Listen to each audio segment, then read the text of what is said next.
Did you eat?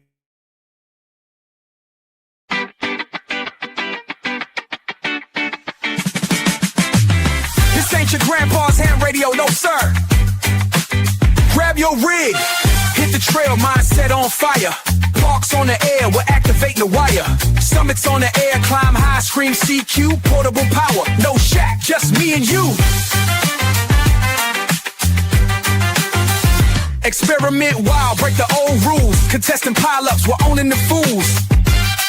No age limit here, it's a state of mind. Kids table rebels, leave the boring behind. Heavy signals, crashing down. CQ, own the town. POTA, soda, contest roar. Ham radio, kids table forevermore. Beat, boot, bang, waves in the fight. This is our revolution, turn it up tonight. Kids table, not your grandpa's ham radio, your future on the air. QRT out. Good afternoon, everybody, and welcome back to the Ham Radio Kids Table. It is another Wednesday night. We have got a full crew at the table tonight. Just to start it off, Sebastian he reached out to me, said he had some stuff to talk about. He is going to be a few minutes late, but please stick around. But until then, we'll just go ahead and get it kicked off in a normal Kids Table rowdy fashion and start going around the table. Jeff, how was your week, buddy? I think my song is better than yours. Is it that I kissed an 891? No, the one I released yesterday. I haven't heard that one yet. Oh, you got it. I enjoyed it. It was like freaking rocking. I will do that. I'll tell you, I got to say this, and I'm sorry, I didn't mean to interrupt. You know how like Dave Letterman had Paul Schaefer? Paul Schaefer, yes, his musical director. I chased him down the hallway. I think the Kids Table, while we got everybody here, let's get a vote.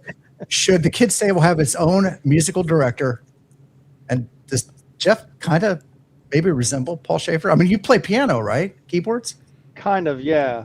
I'm also a drummer, so. Get you some tinted lenses? Heck yeah.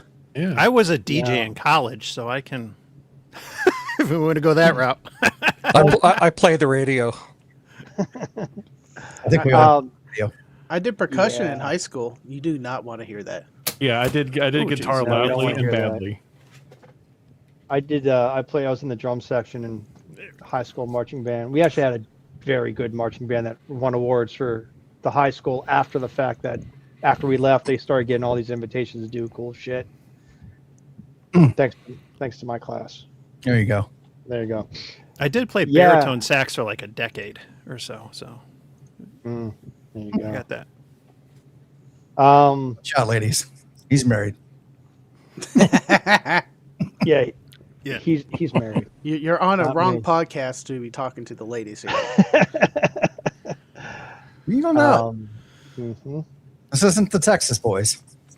The Texas hams, man, we know how to talk barbecue and talk ham, talk meat, talk cigars, talk bourbon. There we go. That attracts the ladies. Drinking. Okay. Keep drinking. Mhm. All right. What's going on, Jeff? Busy weekend. Rebuilt my node, my All-Star Link node, thanks to Freddie. I still have a few bugs I have to work out, and hopefully I can get those fixed soon because it's kind of annoying. Went out Sunday, did a POTA activation. That'll be probably coming next week out on video. Had a great freaking time, and another fun work week. Yay, work. Good thing there's only 2 more days left until the weekend. I just enjoy my time off and not having to think about the kind of garbage that I go through on a daily basis. Me and my manager are having to talk tomorrow. Once he gets back from his, he's like off for like the first half of every week or for a few weeks right now. But yeah, other than that, lots of fun Sunday and worked on a new video, dropped that yesterday. You should all check it out. And might be more to come like that. Who knows? So we'll see. Awesome. Was that the 6-meter video? Yeah, that'll be next week. Oh, next week. Okay. Yeah, the All the one last night's music video. Okay, that was full music video. Gotcha. Awesome. Vince, how you doing? Comment early on about the music video, Yeah. the song. So speaking of music, I kissed a key and I liked it. There you go. I hope my Begali don't mind it. I hope it doesn't taste like cherry chapstick. Oh, no cherry chapstick on this. It tastes like cherry lubricating something. This is, yeah, well, anyway. Yeah. Hey, it's my editing deck has been strangely busy. I have 1 video out and 3 in the can, and I was just editing some shorts this afternoon, minutes before we came online, and I'm looking forward to getting those out. QRP article posted, another one to come, coincident with the video. I have been taking my e-mountain bike in all kinds of crazy places, trying to do all kinds of crazy things with an activation, and failing miserably every time, and still getting a great story and some lovely scenery to tell about it. So it's all good. You know, I tell you what, man. I tell people all the time they get frustrated, right? They Sure. make contacts, 5 contacts, 7 contacts. But the reality is that your activation, you're out in the woods, you're having fun, you're away from the indoors. That Damn right. itself is a successful activation, right? Absolutely. We have done something. The 10 contacts really doesn't mean a whole lot. Yeah, absolutely right. And I'm sitting today, I'm at 499 Canadian activations. And so this Sunday, one of those epic trips I've been planning that I've had to change the plan on 5 times because of national park rules and regulations is going to happen. So I'm really excited to get that What get do you that mean by trip that? done. I mean there is a place that has a POTA entity that the only way to get to it is by backcountry. Okay. And I discovered by accident that a ski resort in Banff has a chairlift that takes you up there in the summer. And it's not $1 million to take the chairlift up. Now, I could hike up, but I'm in shape. My shape is round. Round does not do 12K hikes without needing a backboard or a support crew. So I'm going to take the chairlift up. I was going to bicycle up, but I couldn't do that. And I was going to bicycle up and do a joint POTA and a soda, because there's a summit up there in the soda system. But I'm not allowed to vary off trail because it's a very sensitive ecological area. A lot of national parks is frowned upon leaving the actual trail.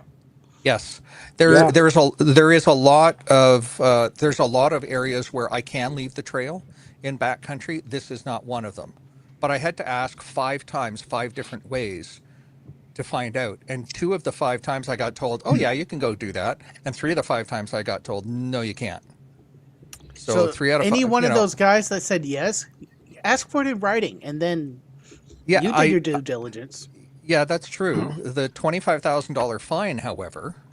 Well, then that's what you bring up in court. Hey, I got so-and-so ranger officer said this, and here's his paper and email and everything else. I got to say this. Jody, VE5 Sierra Alpha Romeo, official meme master of the Ham Yes. Tour, said it before I could. I say it. Well, when I add Canadian activation, what's the exchange rate? when I add in my U.S. activations that I've done, I still have 499 of them with the exchange rate. So there you go.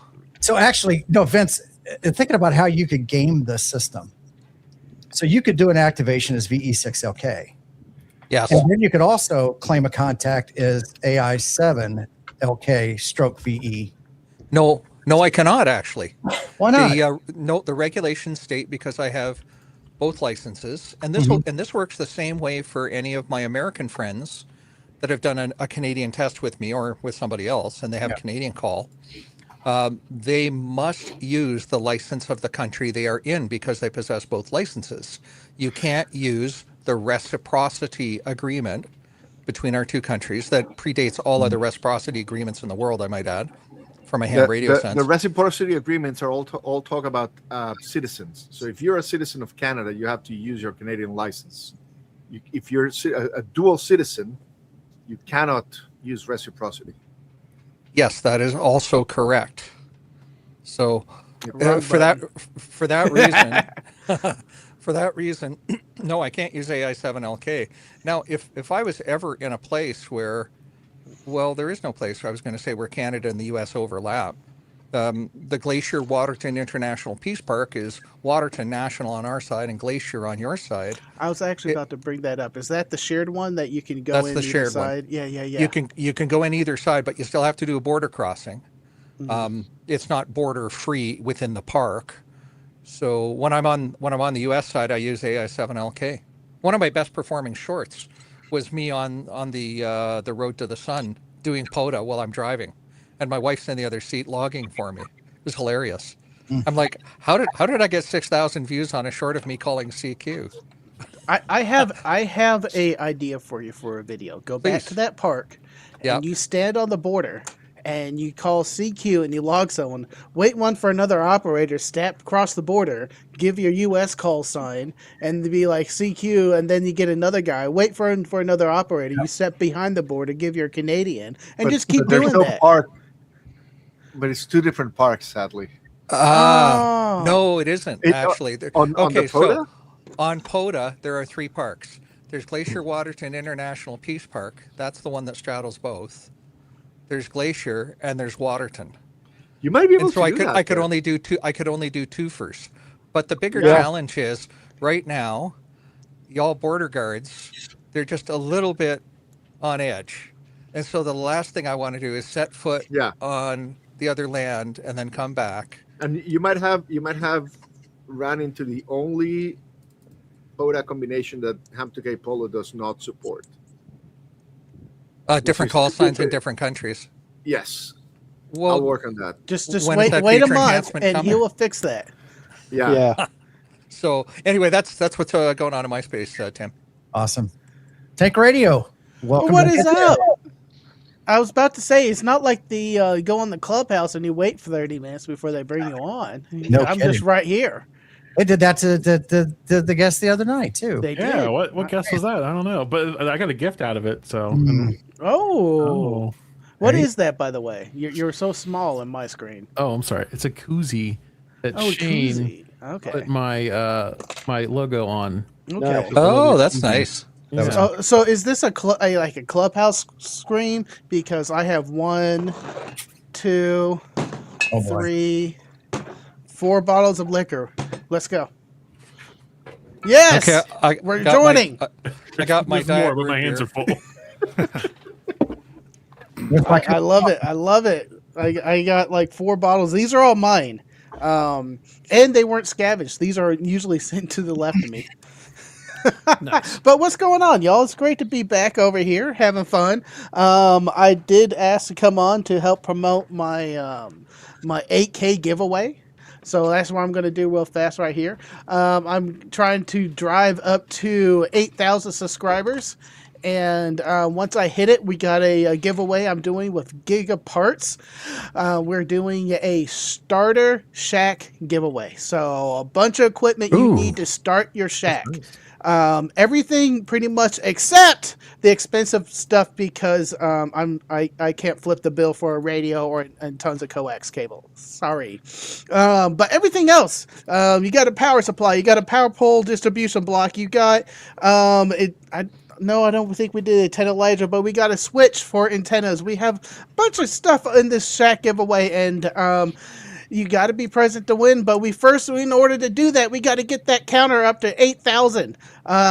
So if you haven't done it already, please head over there to Take Radio and subscribe, because I also am part of this giveaway, not a part of this giveaway, but also do a lot of great videos. I have fun, and it's just pretty much my project of the month that the channel is about now. Do what I did just now and subscribe from your alt account. Yes, right. that works, and that might help you. Depends on how I do the giveaway. It might help you to put your name in there once or twice or 3 times, like they were doing on the clubhouse the other night. But hey, it's going up. Awesome. Thank y'all. Other than that, man, I just wrapped up this weekend. We're talking about POTA. I went down to my favorite state park. It's Cedar Hill State Park, and me and Paul and Bill set up 3 different antennas. We set up a vertical. We set up a dipole. We set up an end-fed half wave. And for an hour and a half, I operated each one on the same band for 30 minutes. And I did a live stream on it because I wanted to promote, this is not your typical POTA activation. I want duplicates. And when I switch antennas, I want people to come back. So I live streamed it. You know, the POTA site's gonna like throw its hands up on my logs, duplicates everywhere, but that's for them to figure out. I'm not doing that. But I did an hour and a half activation with all 3 different antennas, and I need to really sit down and look at the logs to see. I'm hoping that the dipole, you know, I see more east to west because I set up north to south. The vertical is more omnidirectional, and the end-fed half wave we jokingly call the gumdrop, but I set it up running west to east with the sloper going over to the east. So I'm hoping to see more contacts to my west of the gumdrop because it's kind of acting as a semi-directional with that slope end bouncing off the earth and coming back and throwing more power that way. It was also interesting on the dipole how many stations I worked off the side. I looked at the map a little bit, and I have like stations here and there, north or south of me. I'm like, why are you coming in? Yeah, I'm getting that side contact, but you're ruining my map. But hey, I'll take the call anyways. But dude, that was so much fun. We set up, and live stream started at 9. Live stream started at 10. We're out there at 9. So we can be broken down out by noon because it's already, it was like 102 that day. And we didn't want to be outside during all that. So, plus we were hungry. So we also left to go get some lunch. But yeah, and I'm working on the car. That video's coming up on the channel. I saw Sebastian, I saw your bot's name is Sapphire.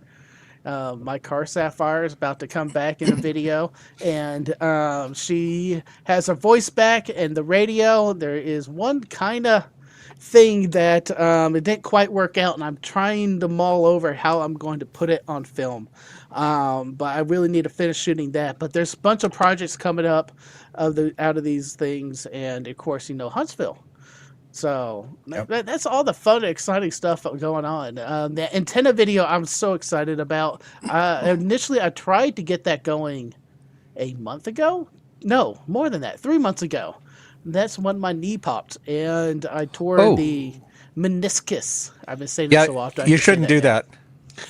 Yeah, mother. Well, he's got another one. I tore it putting on a bleeding sock.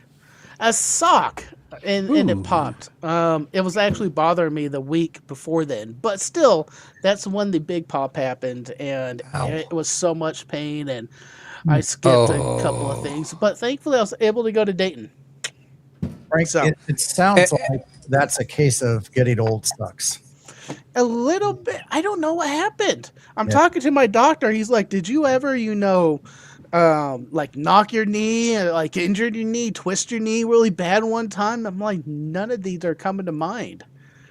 And he said the words that I hate every doctor says. Well, might have been your weight with additional wear and tear. Oh, come on. A meniscus tear is from weight. At least he didn't say it depends. Well, I know what they say. Tell that to you, Tim. Because you got all those tornadoes running around. You might need something if you see another one and crap your pants. Hey, Frank, so what modes were you using for the antenna test? I know you're going to tell me to wait for the video. But... I stayed on 20, so I didn't jump any modes. It was 20 single sideband the whole time, so I can have the compare and contrast, so people are not like, oh, you didn't do this, you switched bands. That throws everything out. Yep. I tried to stay at the same frequency, but let's just say someone saw my stream and decided to, spam where I was. So I had to move up some kilohertz, but I still stayed on 20. Yeah, you're close enough for horseshoes and hand grenades at that point. I did some testing like that with a vertical and a single wire radial, and I was using Vera HF. And I wanted to test the directionality of a single wire. Ooh. And sure enough, I saw a 15 dB difference to the HF Vera node that I was contacting. when I move the radial 180 degrees. It's kind of cool to go out and play fun and experiment like that. Yeah. I wasn't really trying to get a power map. I wanted to see a contact distribution map, and that's what I was going for. Sure. Yeah. If, like you were saying, if you wanted to see a true power and compare that towards, because me and Paul modeled this in antenna modelings, so I wanted to see that compared to a contact map. But if you take your data also and just did like FT8 for like a couple of minutes and just see that FT8 grid and also all the signal reports out of it, that's some juicy data. Ooh. Yeah, for sure. Just do this on a day where the A index is low. Excuse me, the K index is low. I got that one backwards, because when the K index is over 3, you're starting to see some QSB going on. But if the K index is nice and stable, you'll have good rock solid results over the whole time you're there. Yeah, right on. That's cool. I'm looking forward to seeing that. It was really nice because I brought my 4-port antenna switch out there, and we set up all the antennas in the morning before we started the live stream. So once I started streaming, I was like, all right, 30 minutes on the clock. As soon as that ended, all right, we're switching to the vertical. I unkeyed, clicked it, keyed back up. All right, we're on the vertical. CQ POTA, come at me again. And it was seamless. It's just so seamless into one from another to another, how we set that up. Yeah, that's very cool. Also, good conversation. Wanted to thank Ronnie, Whiskey 4 Tango Romeo India, for 2 months membership. And Ronnie said worked Romeo Alpha 3 Romeo Charlie Lima Friday. So I think that's a Russian station, if I'm not mistaken, on 20 meters from Daytona. That is awesome. Ooh. That's awesome. Nice. Yeah, that's good. Yeah, some good DX there. Mike, what's going on with you? Oh man, what a day! What a day! What a day! What is today? Wednesday. Work Band Wednesday, folks. Day. I just got back from the park, and obviously I was logging with PoLo. It's great to have Sebastian on tonight. Today I realized I hadn't donated, so I sent $30 his way in the app. If you are a user of PoLo, I definitely encourage you to send him some money and everything, what he's done, and so many other hams developers out there, creators, they're putting a lot of time and money, resources into everything from antennas to apps, websites, things like that make ham radio fun. So glad to support you, and thanks for all you're doing. I just got back from a POTA, Work Band Wednesday, obviously. So I was on 17-meter FTA. I did 30-meter WinLink earlier this morning for WinLink Wednesday. Let's see, what else did I do? I finally got, I upgraded the APRS iGate Digipeater that I made with a DigiPi a couple weeks ago. It was on an HT. I hadn't used a DigiPi before, and I kind of just I started small, right? I kind of wanted to just put this thing literally on a shelf in the living room and be able to figure out how it works and everything. But I finally switched that over today. I tried over the weekend, but I had some issues with the volume and the audio levels that I finally got sorted out, I think. But as of before going out for POTA, I got the Digipeater iGate hooked up to the Kenwood that I bought at Hamvention. A nice 65-watt Kenwood that I'm running on low power right now at 25 watts. But hopefully that'll, it's going into a homebrew J-pole, and hopefully that'll start giving some nice APRS coverage to the community. And lastly, and this is all today, I finished my 4th book of the 5-2 Summer Reading Challenge. So I've read 4 books since Memorial Day. I read both the Waltz antenna books.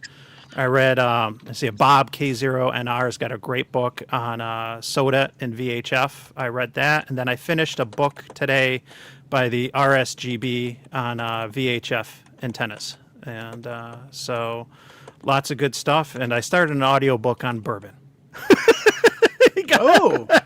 This is not just about ham radio, right? You gotta you gotta mix it up. So hold on, I see another drinker, so I'm officially pouring myself some. Mike, Okay. when are you going to read this book? I Cover to actually cover. I picked it up. I literally picked it up at Hamvention. Gigaparts had it out and stuff. It's pricey. I got the ARL antenna book, and I've got a couple antenna books. Like I just read that RSGB one, which is focused on VHF and microwave, and then Walt's got some really good books too, and a lot of this stuff and so Rotham was going to be like way over my head. Because a lot of this stuff is, but at least it gets you thinking, it gets you thinking creatively, like, oh, I never thought about it like that. Or, as I'm reading in the VHF book about how, antennas are either stacked or bayed, bayed being, side by side or stacked, one on top of another. You start to see that in the VHF and above space to create gain and more optimal radiation patterns and stuff. But, A couple. It's beyond me. Like I can get some of the big picture stuff, but at least it's something different. And and I think we say, how you ingest medium, whether it's or information, whether it's online or reading or radio, television, how it's like a diet, right? And you could only eat so many hamburgers or so many vegetables. Like you got to mix things up a little bit, right? And so that's what I'm trying to do with the reading challenge is, whether it's ham radio or not, spend a little bit of time reading and doing something different. And so far, so good. And I know others like the Brocam have been supportive of the challenge. So thank you. Awesome. Nice. Wasn't sure. Can I get I wasn't aware that Andrew could read, but hey, awesome. Yeah. Real Learn something quick. new every day there. Yeah, do want to point out, Jody, thank you for the 556 Canadian. Just to help fix that wobbly leg at the corner of the kids' table. I'm sure who he's replying to. I can never stand still, so maybe he thinks it's me. Also, Chris with the $99.99 super chat from the Oppenheim Clock Project. Love you guys. Keep up the great work. Thank you very much, Chris. Nice. Yeah, thank you. That's You rock, awesome. man. And I didn't know Canadians knew what 556 up there was. I thought it didn't exist. There's some. That's metric, isn't it? It actually it is. It is metric. What's metric? Are we like five inches? Metric, that measuring system that doesn't require quarters, Thank you. sixteenths, rods, furlongs, Oh, gosh. and other things to measure with. I think I Bald Eagles and 56 Big Macs. I think I've said this.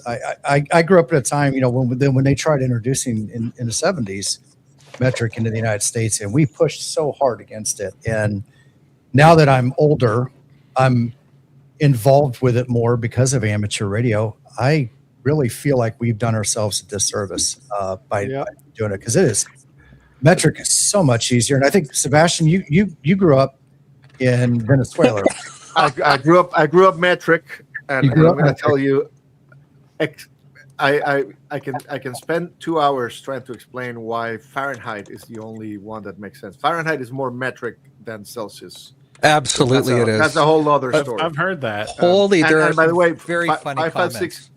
556 Canadian is actually 6.7 US. For those who Okay. Some very funny comments from W4TRI metric, what U.S. money is based on. 45 says, we know 9 millimeters, 5.56, and 40 millimeters. Yeah. And hey, furlongs per fortnight are real. So there we go. And if the U.S. was to switch over, it would cost the country so much money to do that, just to change every single road sign. talk about technical sign. debt. No, the road signs. Oh, but now to be honest though, England has both miles and kilomile, or they're the roads Kilometers. are miles, Kilomiles. kilomiles, Not kilomiles, 1,000 miles. Yeah, kilometers. What did, Have any of you been to Puerto Rico before? Yes, Yeah. actually. It's Yeah, because what is it like the speed limit is in one, and then like the units of measurement are in another. It's like so confusing. They constantly go back. we and- do Yeah. need to pick up some things, but I just leave miles on Yeah. the road.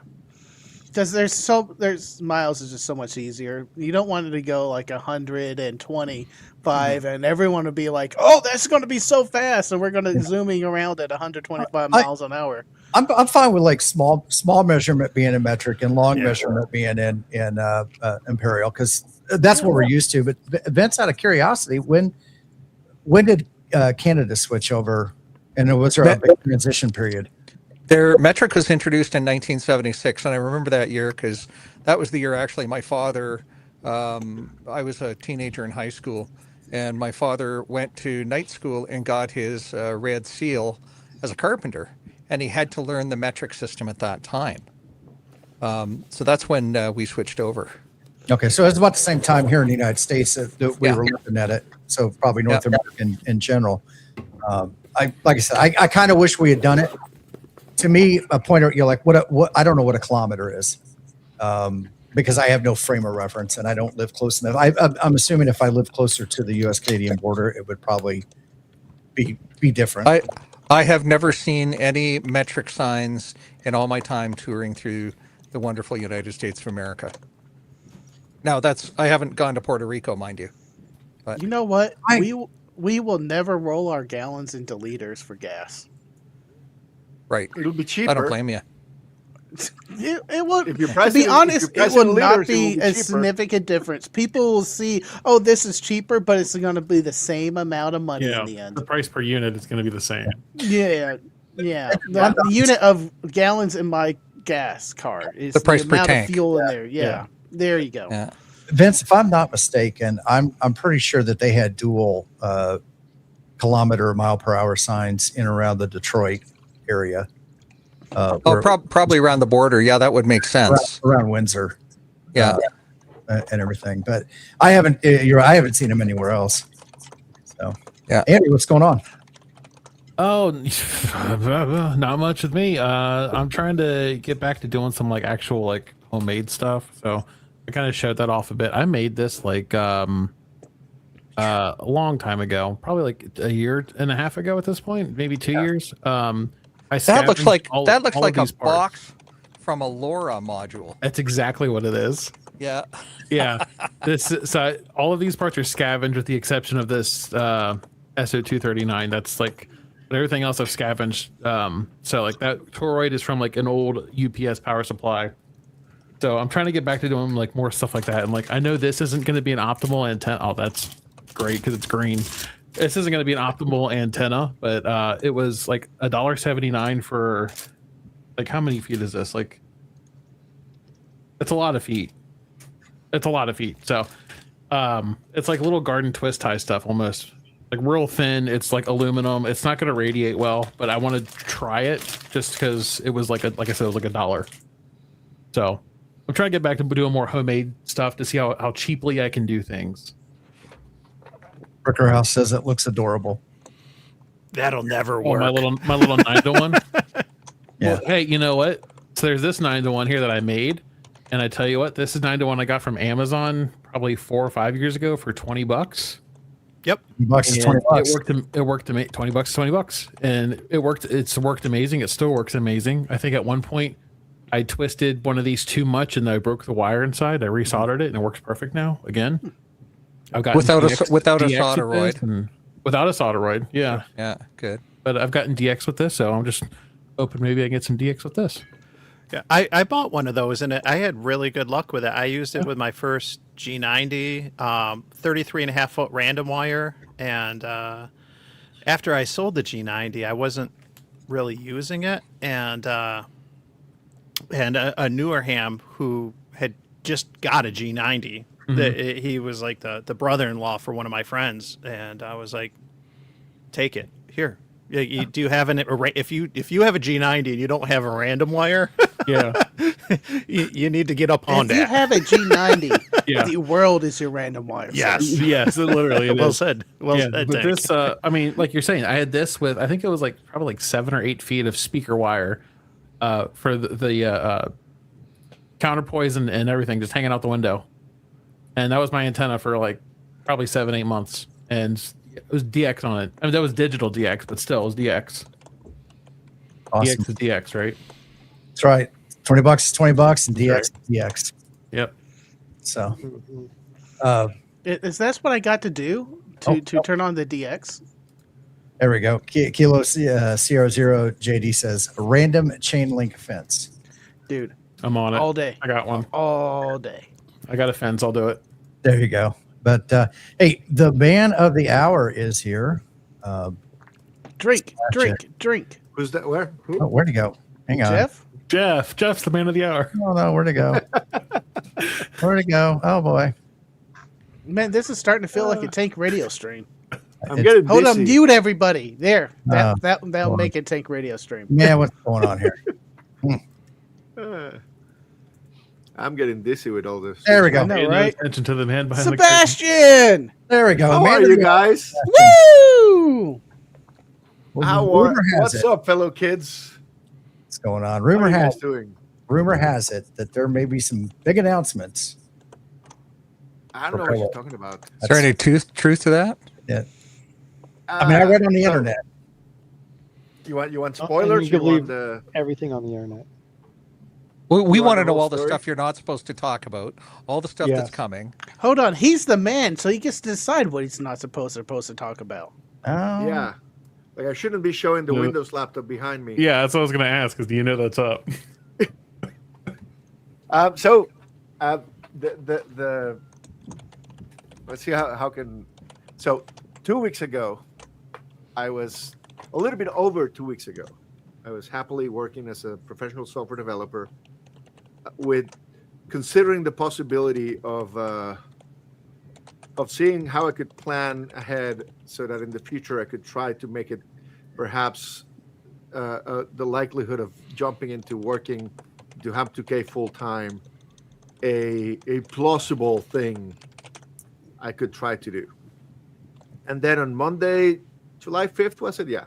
2 weeks ago, I had a fateful meeting at work where it was decided that maybe I should consider doing this ham thing full time. And I left the meeting. I spoke with my wife, and she said, go for it. So the big reveal is that I'm now an independent developer, an indie developer, and I'm a professional amateur. or an amateur professional. I'm working full time on Ham 2K. I decided to take the plunge. It's something I've been wanting to do for a long time, but couldn't figure out exactly how to make it happen. And there's nothing like being thrown into the deep end of a pool to learn how to swim. And my wife was fully supportive, and or at least to the point where let's give it a shot and see what happens. And that's the stage I'm in right now. I have a couple of months to try to see if this thing has legs and if things look like they could work out. But I have to say that the exit polls, the early returns are giving me hope that this can work. And part of it is that now that I'm working full time on this, I'm being 20 times more productive than I ever was. In the past, I would work on PoLo. Like I would wake up at 6, get some coffee, and by 6:40, I would sit down and work on PoLo for an hour and a half, then spend another half an hour responding emails and doing some administrivia before going to my regular job at 9. And that would mean I would work for like, I don't know, on a good week, I could put 20 hours on PoLo, counting weekends. The last 2 weeks, I've been putting like, I don't know, 10 hours per day, like easily doing 80 hours a week, and like with a smile in my face. And if you multiply Nice. that with agentic coding and AI and vibe coding and whatnot, I've been able to do an incredibly large amount of stuff in the last 2 weeks. Well, the amount of feature sets that you rolled out, Sebastian, when you were doing your full-time job, and that, I'll still say you have been the most responsive ham logging application out there to feedback and if general like bug fixes. compared to some of the other. I'm not calling anyone else out because there's great loggers all around. Absolutely. But as far as, hey, you man, you went to Dayton a couple years ago and you walked out of there, and 2 months later there was a whole new application with tons of new features, and we were just like, we were just talking about this, and here it is. If I'm not mistaken, there was roll-ups going up while he was at the hotel Yes. at Dayton. And we were all joking, sitting around, smoking a cigar, and like, hey, Ham 2.0, Ham K 2.0 just put out a new feature set. That's awesome. Go get it. So, I mean, you talk about the features people ask for. Do you know what's the most requested feature for Ham 2K? iCloud Sync. That's done. We have Cloud Sync now, and it's not iCloud Sync, but it's Cloud Sync. Changing Offlines. Like the works mobile app is offline. already offline. Okay, never mind. Changing the color scheme. No, that hasn't actually come up as frequently. I've been thinking about doing some like theming thing and sell themes. Emoticons when you Color contact. PoLo based on your favorite team, favorite sports team, or something like that. That might. Oh, you could have like the World Cup edition. Yeah, I know that, and I make a store and have people pay for their teams. Watch out for licensing on their end. Yeah, no, I would have to get some licensing agreements. Yeah. I'm just saying that part's expensive. Yeah, but maybe what have is like the a most feature Yesu set? theme for PoLo, or an Icon theme for PoLo, or a Ziegu. Oh, there you go. There you go. Team Icon, What- Team Yezu. Will Eight-bit. the Yezu one? This is going to be bad. Pop up with random Facebook posts yelling at you. I'm not gonna go there. And how long I'm is it going to sorry. take to get the Kenwood one? Yeah. Right? Maybe by the time they get this video out. Alacraft, the- Flex. The most common request has always been, besides cat control, is the Windows version. There's a lot of people who really don't want to log on their phones. Like, it's too small, the keyboard. I love logging my phone, but I understand that people want to use that big screen they have on their laptop or at home. So people have been asking for a desktop version of PoLo for a very long time, and I've always been saying it's coming. I'll work on it, and for the last few months I've been working on trying to do that. And literally the weekend before the whole thing happened that made me go full time, let's call it that way. That weekend I was playing around with Claude, trying to see what would it take. I suddenly said, what if I were to rewrite PoLo from scratch using a different framework that will let me run it on Windows? And big rewrites like this are a terrible idea, because 2 years later you're still trying to catch up with what the original version of the app was doing, and in the meantime the app has moved. But the results I got on that weekend, plus the fact that 24 hours later I will find myself with 10 times more time to work on this, gave me hope. And for the last 2 weeks, let me share my screen first. Yeah. There's a graphic here. Where's the share screen button? Here we go.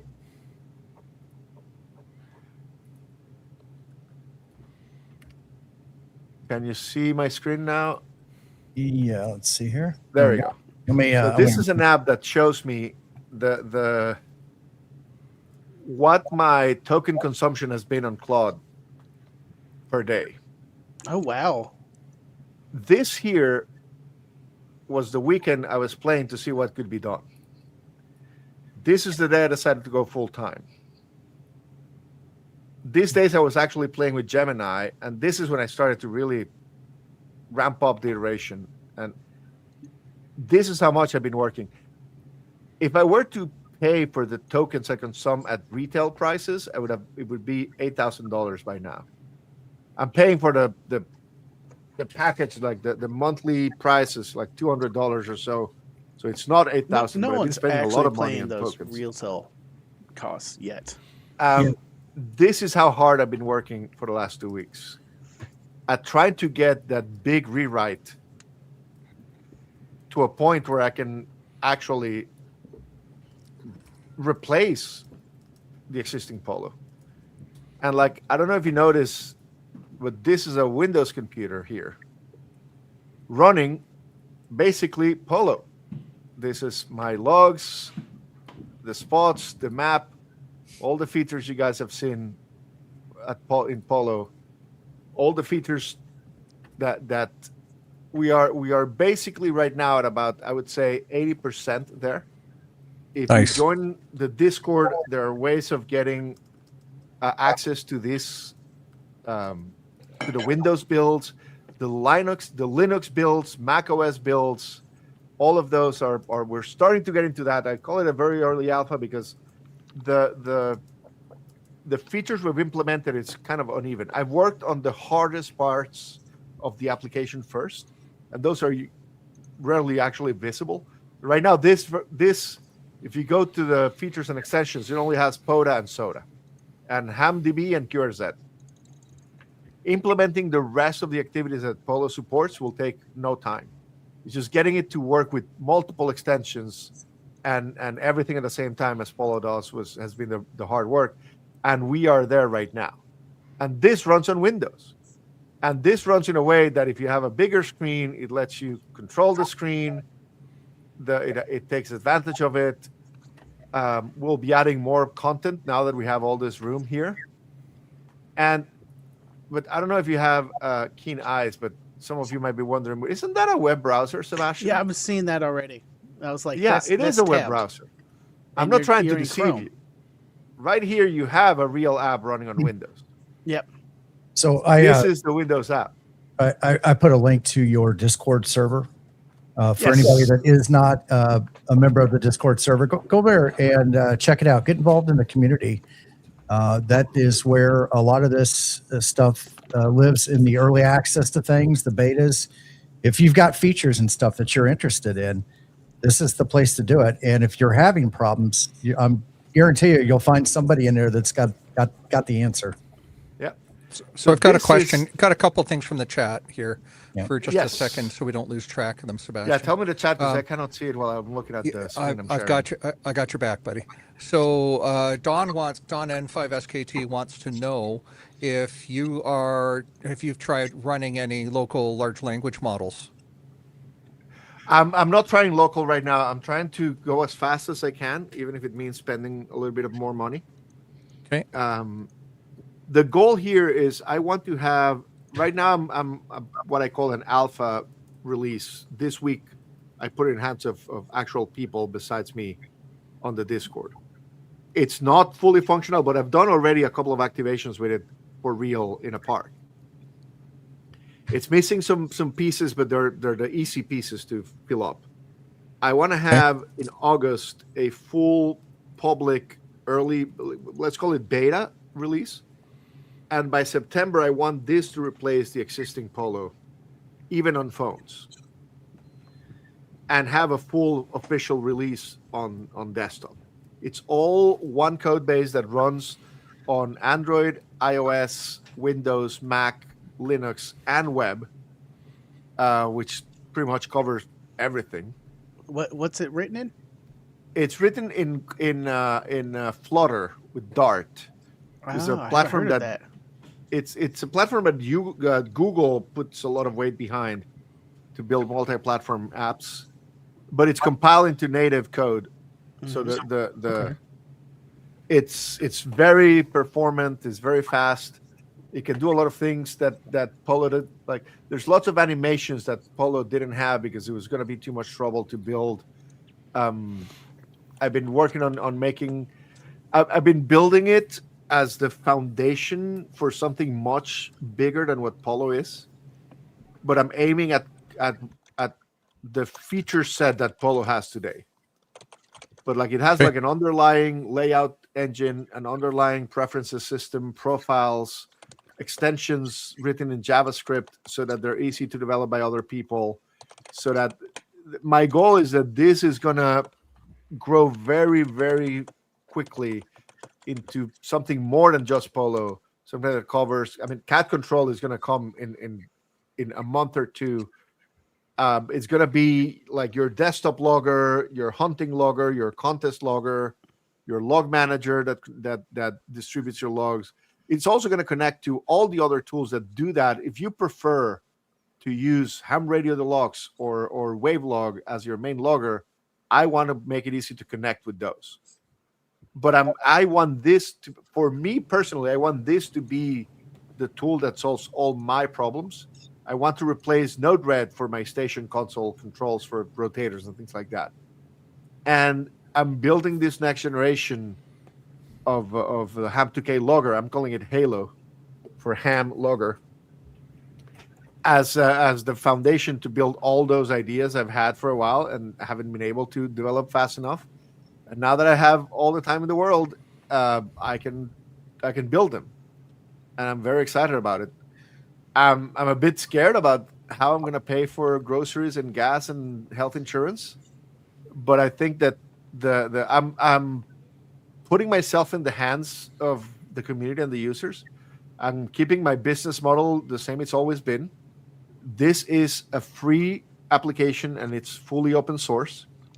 So you don't have to pay for it. You can even take the code and build your own and modify it and hopefully contribute back. I want people to send me money because it makes them happy to do so, not because they have to, or otherwise they could not use the app. Otherwise, Yeah, or keeping feel it the free. obligation. Yeah. But I understand, maintaining servers and things, if you're keeping a database that's not just syncing of contacts and everything, paying a little extra for that. The cloud service that we released a couple of months ago has a free tier and a paid tier, and the paid is actually it's $25 a month basically, or plus minus whatever the different countries Apple tells them to pay.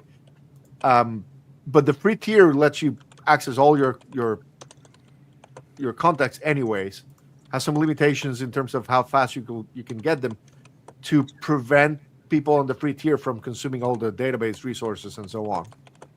But that's the only subscription that's actually fully paid and not exactly like give what you want.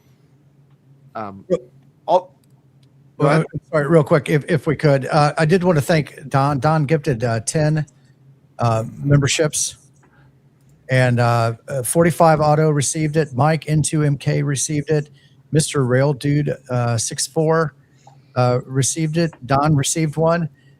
Kilo Yankee 4 Tango Romeo Kilo received it. Am Till It Hurts received one. Jay Whiskey 9 JCR received one. Chris Brickerhouse received one. Bill received one. K0 Whiskey Hotel Whiskey, and Jody Victor Echo 5 Sierra Alpha Romeo also received one. So Don, thank you very much. I do appreciate that. Yeah, Don, thanks for outing me for not being a member.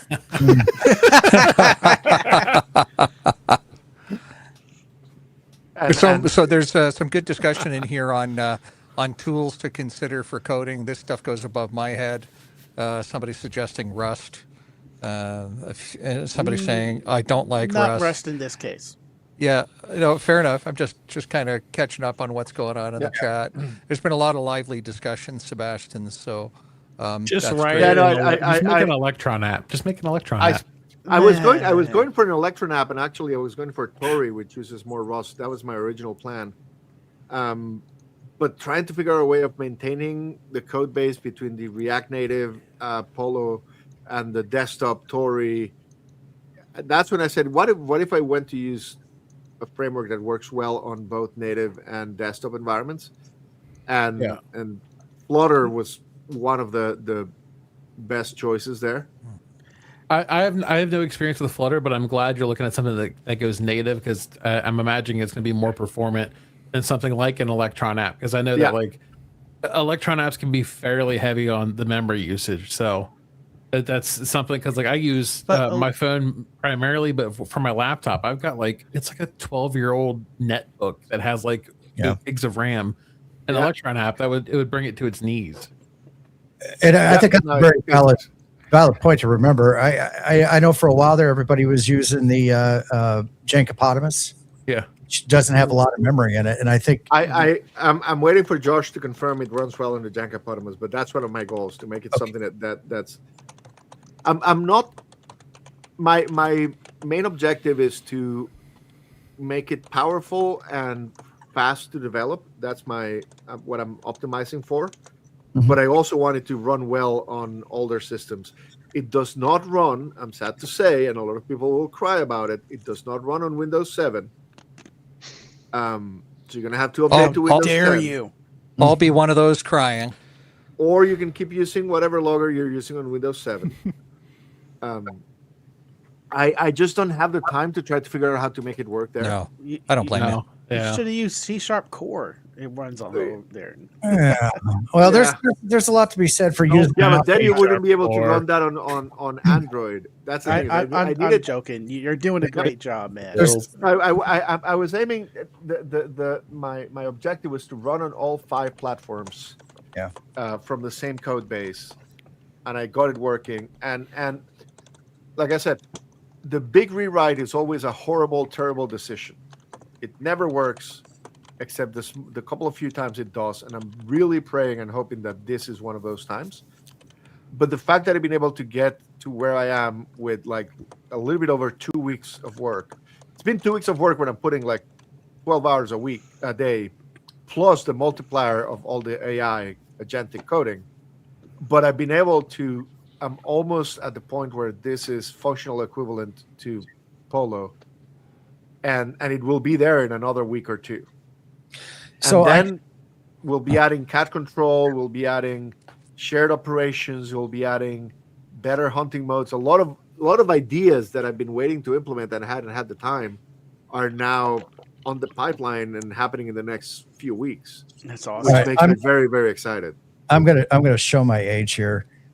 Tank did say yes. We need DOS 3.1, and we've seen I remember running DOS 3.1. we've seen Windows. Well, I've seen Windows 3.1 in here, but where I was going to go is that to show my age for a feature request is if you could do Windows 3.1.1 Windows for work groups, so we could actually, we could run multiple loggers in a single database and have them all linked together for our next field day event.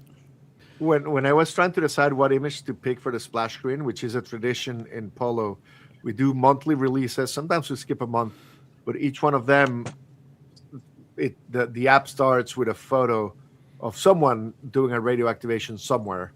And this is a photo that Steve M1SDH had given me like a year and a half ago, and I never quite found the time. I think it's perfect reminiscence of the Windows desktop. Yes. Just So it about, was yeah. the perfect Yeah. photo Yeah. for this for the what I'm calling the August release of Ham2K browser logger, or Ham2K logger, or Halo for short. I've got an Apple tech support question. If Tim could imbigonate me for a second. Yeah. Yeah. Let's see here. How can we do that? Enhance. right. Enhance. Enhance. There we go. I'm having trouble getting it running on this computer. Can you See, possibly I do offer see. Yep. some assistance with that? Damn, that thing please? looks dirty. Oh no! It's just well colored. That's Well, all you know, it is. on the top of it, looks like blood maybe on there. How many Oh, soda activations have you done with that? there's been plenty of Diet Coke consumed around this device. Don- Not that kind of soda. Don's asking if he can do it on a IBM System 360, 370. Yeah, 360. I'm going to agree with Don. I think today's AIX, comment. if I'm not mistaken. If you can Oh, run it hey, to a Linux container there, Running putty. No, Make it network I'm on agreeing Banyan with you. Vines. Banyan Vines, yes. make I a haven't heard Docker Banyan image. Vines for a long time. Well, here's my suggestion. If you could make like a dumbed down version, like for Windows 98, that you could throw on a floppy disk and sell physical copies of, hams would eat that up. Like That would be cool. Put it in I'd the use it mail for like a and drink mail it coaster to or something. everybody Like if they don't even ask for it. Mail it to them. but make it you joke, but 8-bit what- or whatever. But yeah, One of the goals I have is I want to have a portable version, is what they call like something you can put on a USB stick, run Okay. it off of the USB stick without installing anything.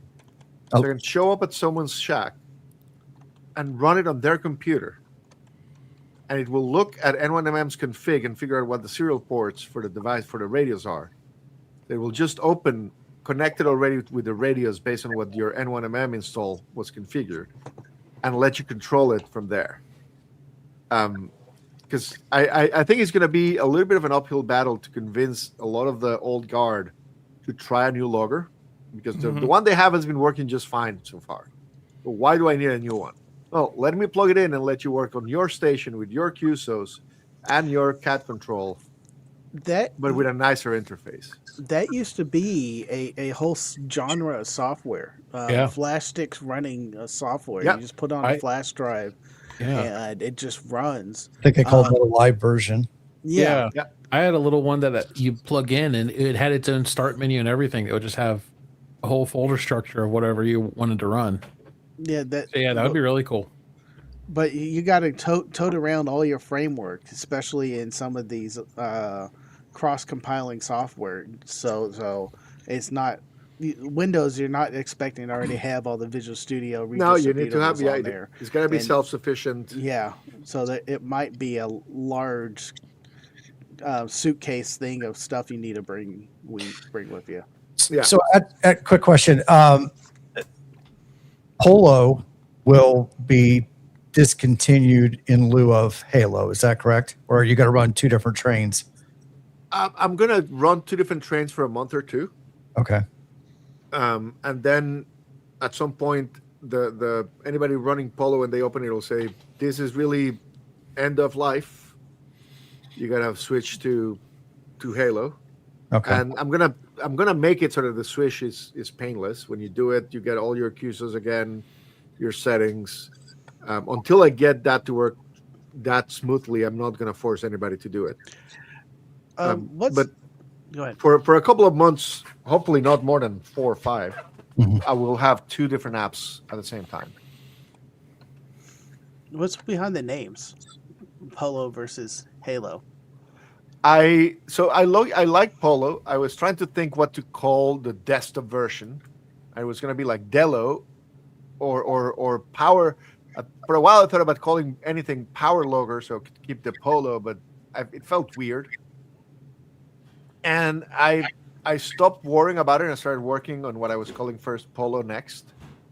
And then I realized that Ham Logger Halo was a good name. Like it has a good sound. And I started calling it Halo, and then I want to keep PoLo. So the when you install this into your phone, it's gonna say Ham2K Portable Logger. Mm-hmm. I gotta figure out how to not make it confusing to people, so I'm gonna call it Portable Logger Next, or I don't know. I don't know what I'm doing. Let me try this one. I've only been doing this for 2 weeks. I was just wondering if there was a meeting or something behind the names. They're like, oh, I like names that are not exactly acronyms, but like 2 syllables that sound like real words. That's how I ended up with Portable Logger being PoLo. Mm-hmm. I don't know. It sounded nice. It rang right. And rolls off the tongue easy. Yeah, and that's how I ended up with Halo for the new one. Sebastian, I got a suggestion. As a marketing professional myself, let me try this one on for size to see how it fits. Just spitballing here. How about PoLo 2.0? I think that's revolutionary. Nobody has ever used it. PoLo 2.0. PoLo Mark 2.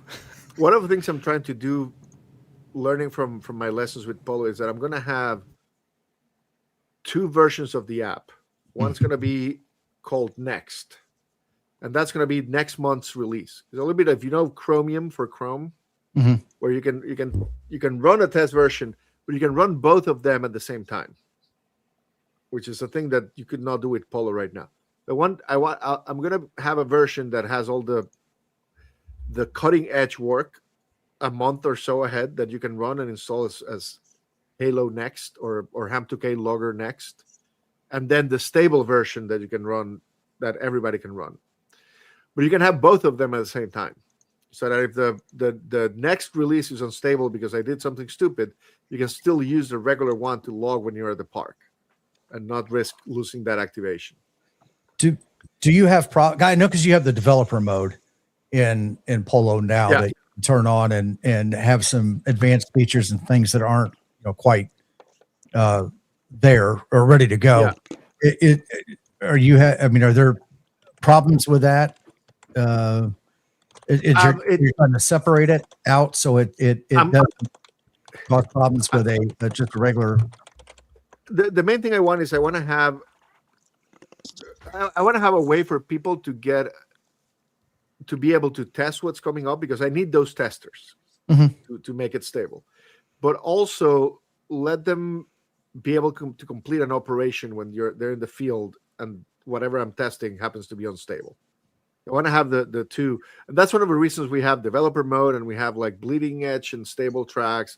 I want to give myself as many layers and ways of enabling things, which ends up being a little bit confusing sometimes, but it gives me the flexibility to be able to test things on and off. I mean, one of the things, Halo already has some kind of Easter eggs and things that I can enable to test some of the, if you, am I still sharing my screen or? Oh yeah, hang on. Jason Tello, speaking of Easter eggs, says if you call it Halo, you need to have an Easter egg in there. With John 1:17 is one of the contributors.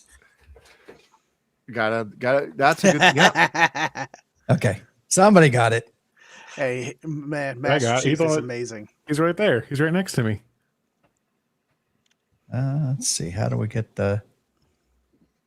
Wasn't the screen coming back up there? Do. There we go. One of the things is that now that you have this much, and if I zoom out this much screen real estate, this kind of came from PoLo, where you can make this slider, this split screen work. But now you say you have your map and your spots. This is not enabled by default, but you can do this. Ooh. And organize things around and move them around. And if you want the info to be on the left side, so that layout system is built into the app already. It's not completely solid enough to put it in the hands of everybody, but it's there already from the beginning. I'll take it. So I'm thinking about how to do those things. I don't know. That seems convenient and intuitive. Right. But only the most intuitive feature sets that you make is the most intensive to code and get right. But once it's right, it'd be like, why doesn't it always work like that? But I spent 3 hours behind that trying to get it to work. Yeah. I've been working on different things, changing things that I was not fully happy on how they worked on PoLo are going to be different in Halo. Like picking your activities is going to now be a single search that combines all your parks and sodas and things you have enabled, but you can also quickly enable them from here. All of that is what I've been working on. So even if Halo is still not caught up to what PoLo does, a lot of the framework, a lot of the foundations are more powerful already than what PoLo has, and that's going to enable me to move really, really fast as I add more features, and that really excites me. That I've been working my ass off the last 2 weeks, literally. I think that the day I've worked the least has been like 10 hours, and I'm having a blast, and I'm having so much fun. There's a very funny suggestion. Sorry, Sebastian. It's a very funny suggestion in here from Colin and VK. The search section could be called Marco. Be careful with the suggestions you ask. Like the other day, Brian, Whiskey One Whiskey Charlie, came on the Discord and asked, PoLo should be able to give me an excuse as to why I was in the park. If you go on your PoLo right now and you type excuse in the call sign field, it'll give you an excuse, and you can even save it to the log in case you want to be able to be consistent. Are you kidding? Go type excuse. I'm doing it right now. I can't show it on the screen because I haven't implemented that on Halo, but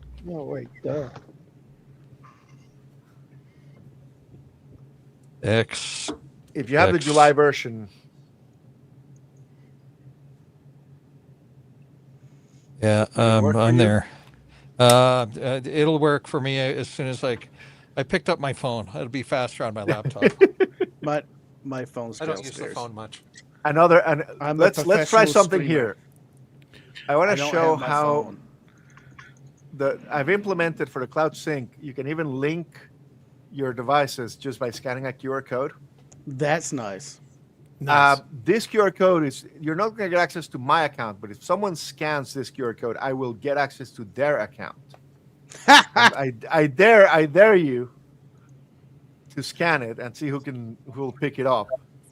I swear I'll do nothing bad to it, and I will remove that access later. But if I have my phone, I will do it right now. I'll leave it on to see if somebody falls for it.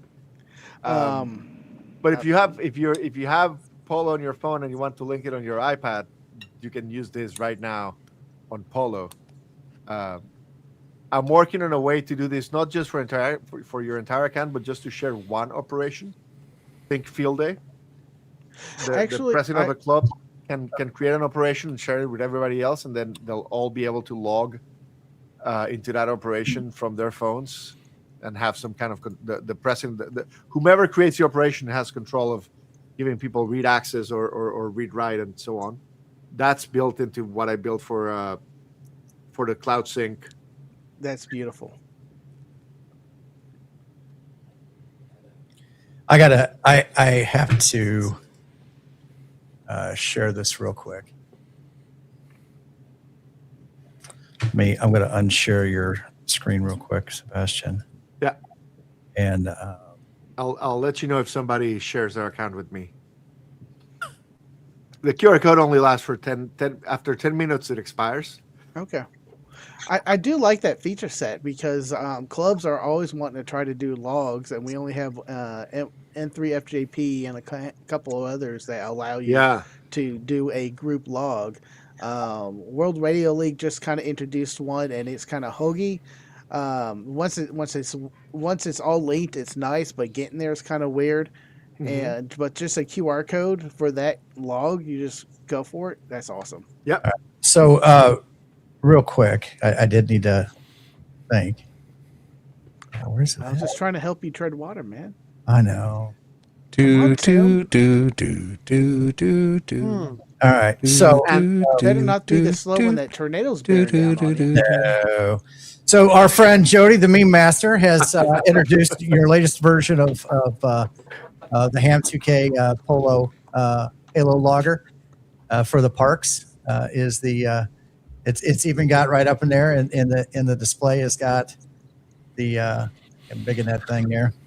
Park number and your call sign and the signal report and everything in there. So if I ever build a theme engine for PoLo, I need to make that a theme.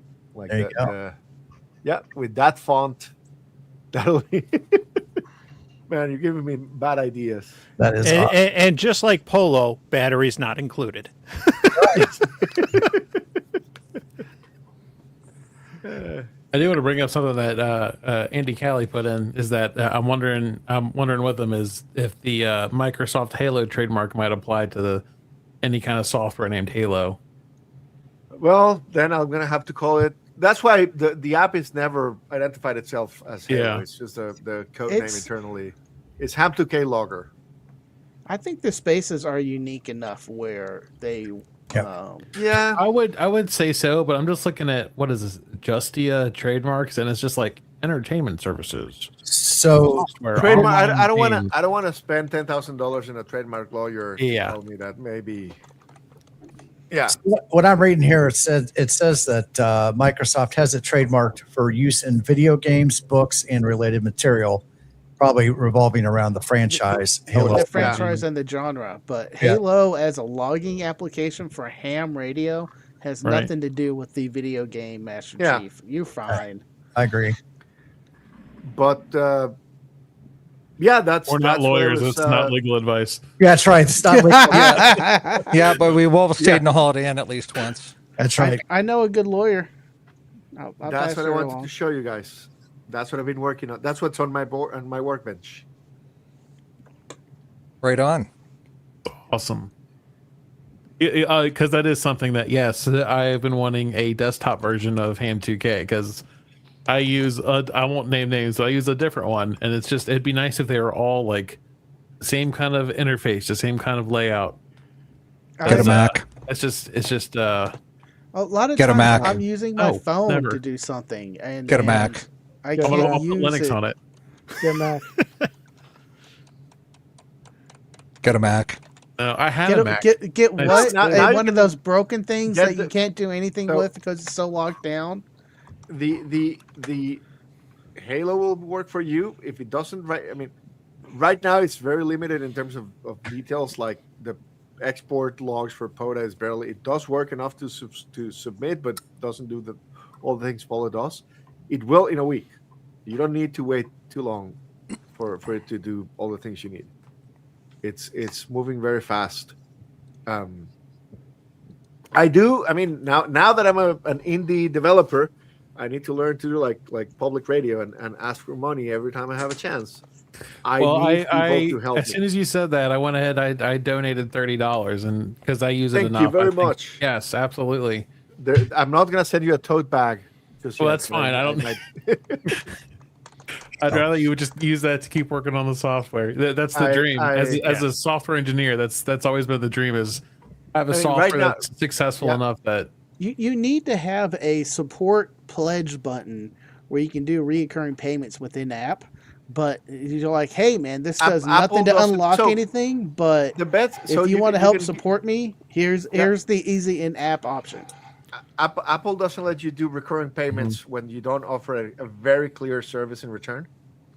You can subscribe to the cloud log service, and that's the most useful thing you can do right now.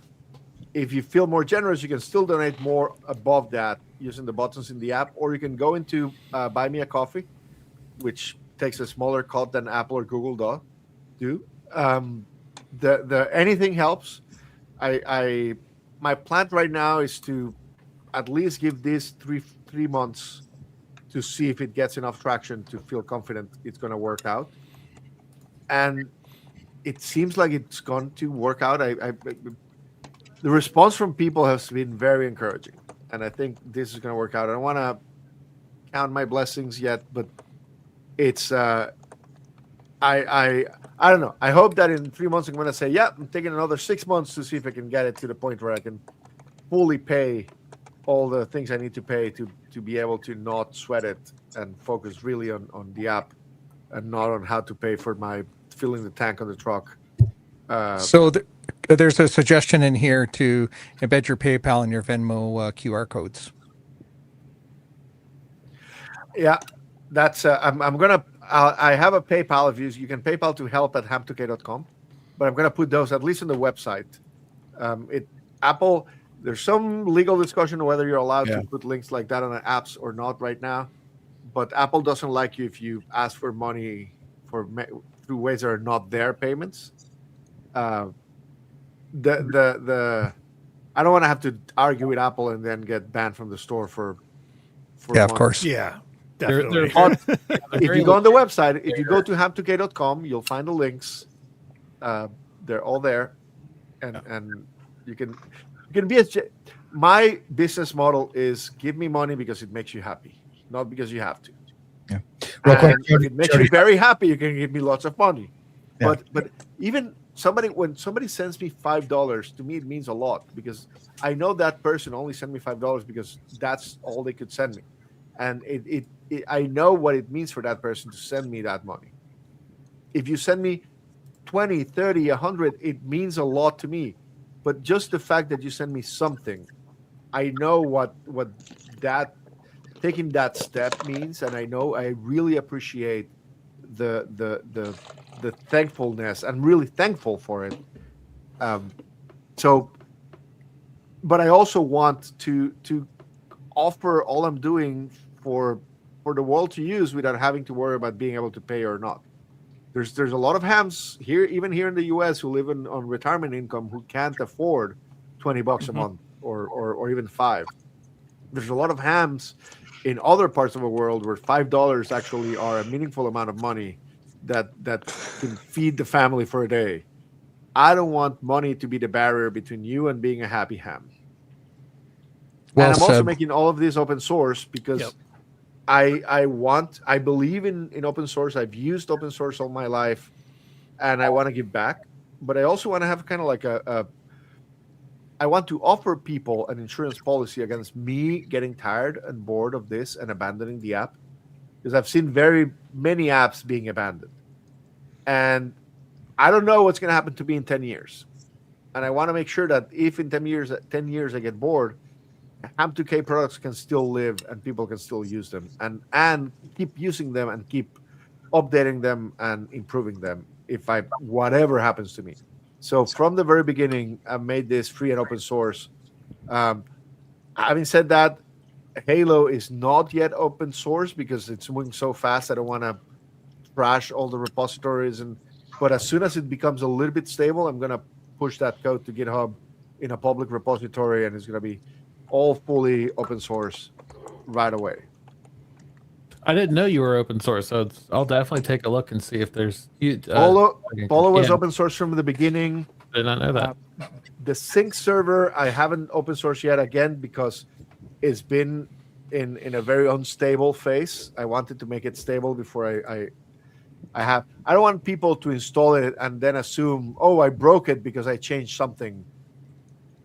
So I want to stabilize it a little bit before making it open. But my solemn promise is that all of the code that you're using here is going to be open source.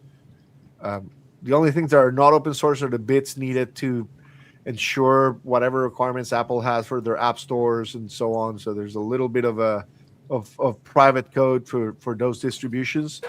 But you can go right now, get the code for Ham2K PoLo from GitHub and compile it for you, and everything should work except Mapbox, because you need your own Mapbox key. Oh. So I do want to say real quick here. Jody said 2 high fives for Sebastian's wife for enabling to do this, which is a very important thing. I mean, you have to have the support of the family at home because it is a labor of love, and you're taking time away from the family. There has to be a balance there to ensure that in your absence you're still able to support. So I would encourage everybody, if you do use PoLo, $5, $10, anything that you can, to Sebastian's wishes. I mean, if it's financially a hardship, don't put yourself in that position. But definitely support the project, support him, because that is one of the things. I mean, we all know it. I'll go back and say it. Hammers was one of the first portable loggers that wasn't written in the early 2000s. Yeah, that became a problem for Jarrett, and he had to make a tough decision. And he stepped back and took care of his family. And now, in one aspect, that kind of opened the door up, and more people got involved to fill the gap. And in one hand, kind of a good thing, but he had to do what he needed to do, and now we've got 3 programs that are out there, and I would say support them all, support everybody, because this is the kind of the community support that developers need. If we want to continue to use the stuff that's just kind of hanging on there, and the only advancements in it are whatever's needed to make it run on the last operating system. The Windows 95 stuff, maybe it still runs. The Windows 7 stuff is on its way out. Soon Windows 10 will not run on Windows 10, and that takes time, and unfortunately that's a skill set that takes time. Sebastian, I do appreciate it, and thank you very much. No, thank you guys. I want to point out, speaking of the community, like Chris Kilo Zero Charlie Juliet Hotel from Open Ham Clock.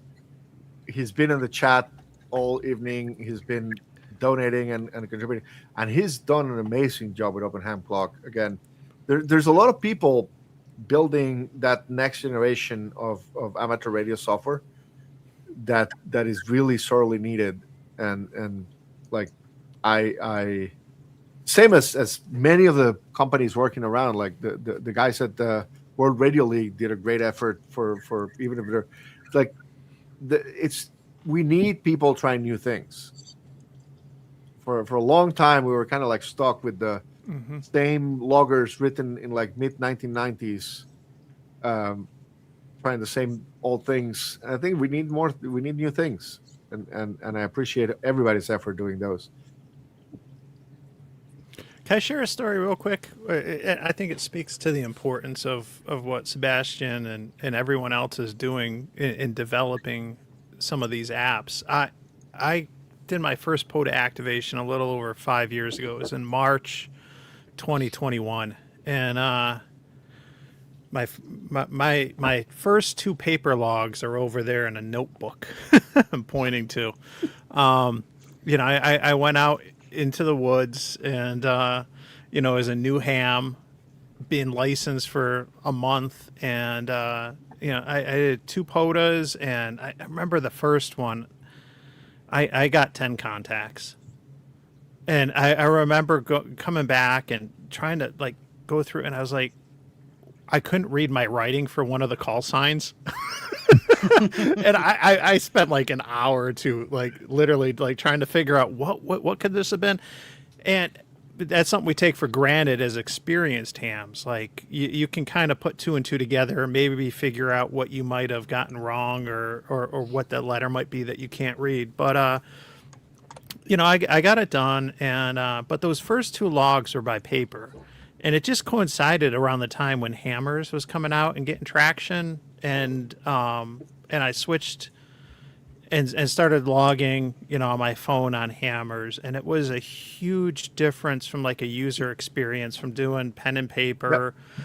And it has a new ham too, again. And that's where I think and it's not about one app or another, but it's about developers making stuff that is very intuitive and user friendly, so that new hams that have all the anxiety and all the stress that comes along with going out to do your first POTA, your first soda, all these other activities, and just to have something that works and makes it easier.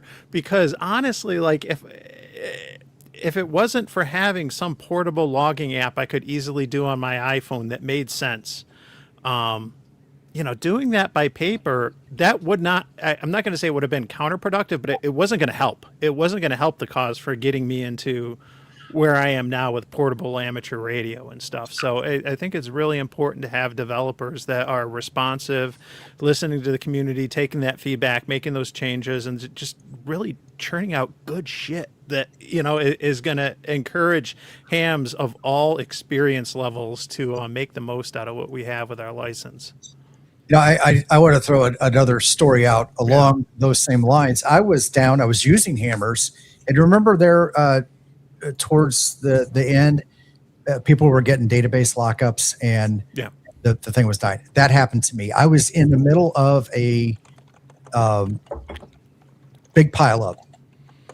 I just happened to be recording because I was recording a video, had nothing to do with this. This thing locked up on me, and I'm scattering, trying to find something, and I had a notebook, another different thing, and so I just start writing them down. I write call sign and time, and as fast as I can. And my handwriting is horrible; it's atrocious. And I did that same thing. I tried to go back to translate that, and I could. The only thing that saved me, honestly, was the fact that I was recording it for a video, and I had that to go back to. But otherwise, it would have been horrible. So, Chris Brookerhouse said.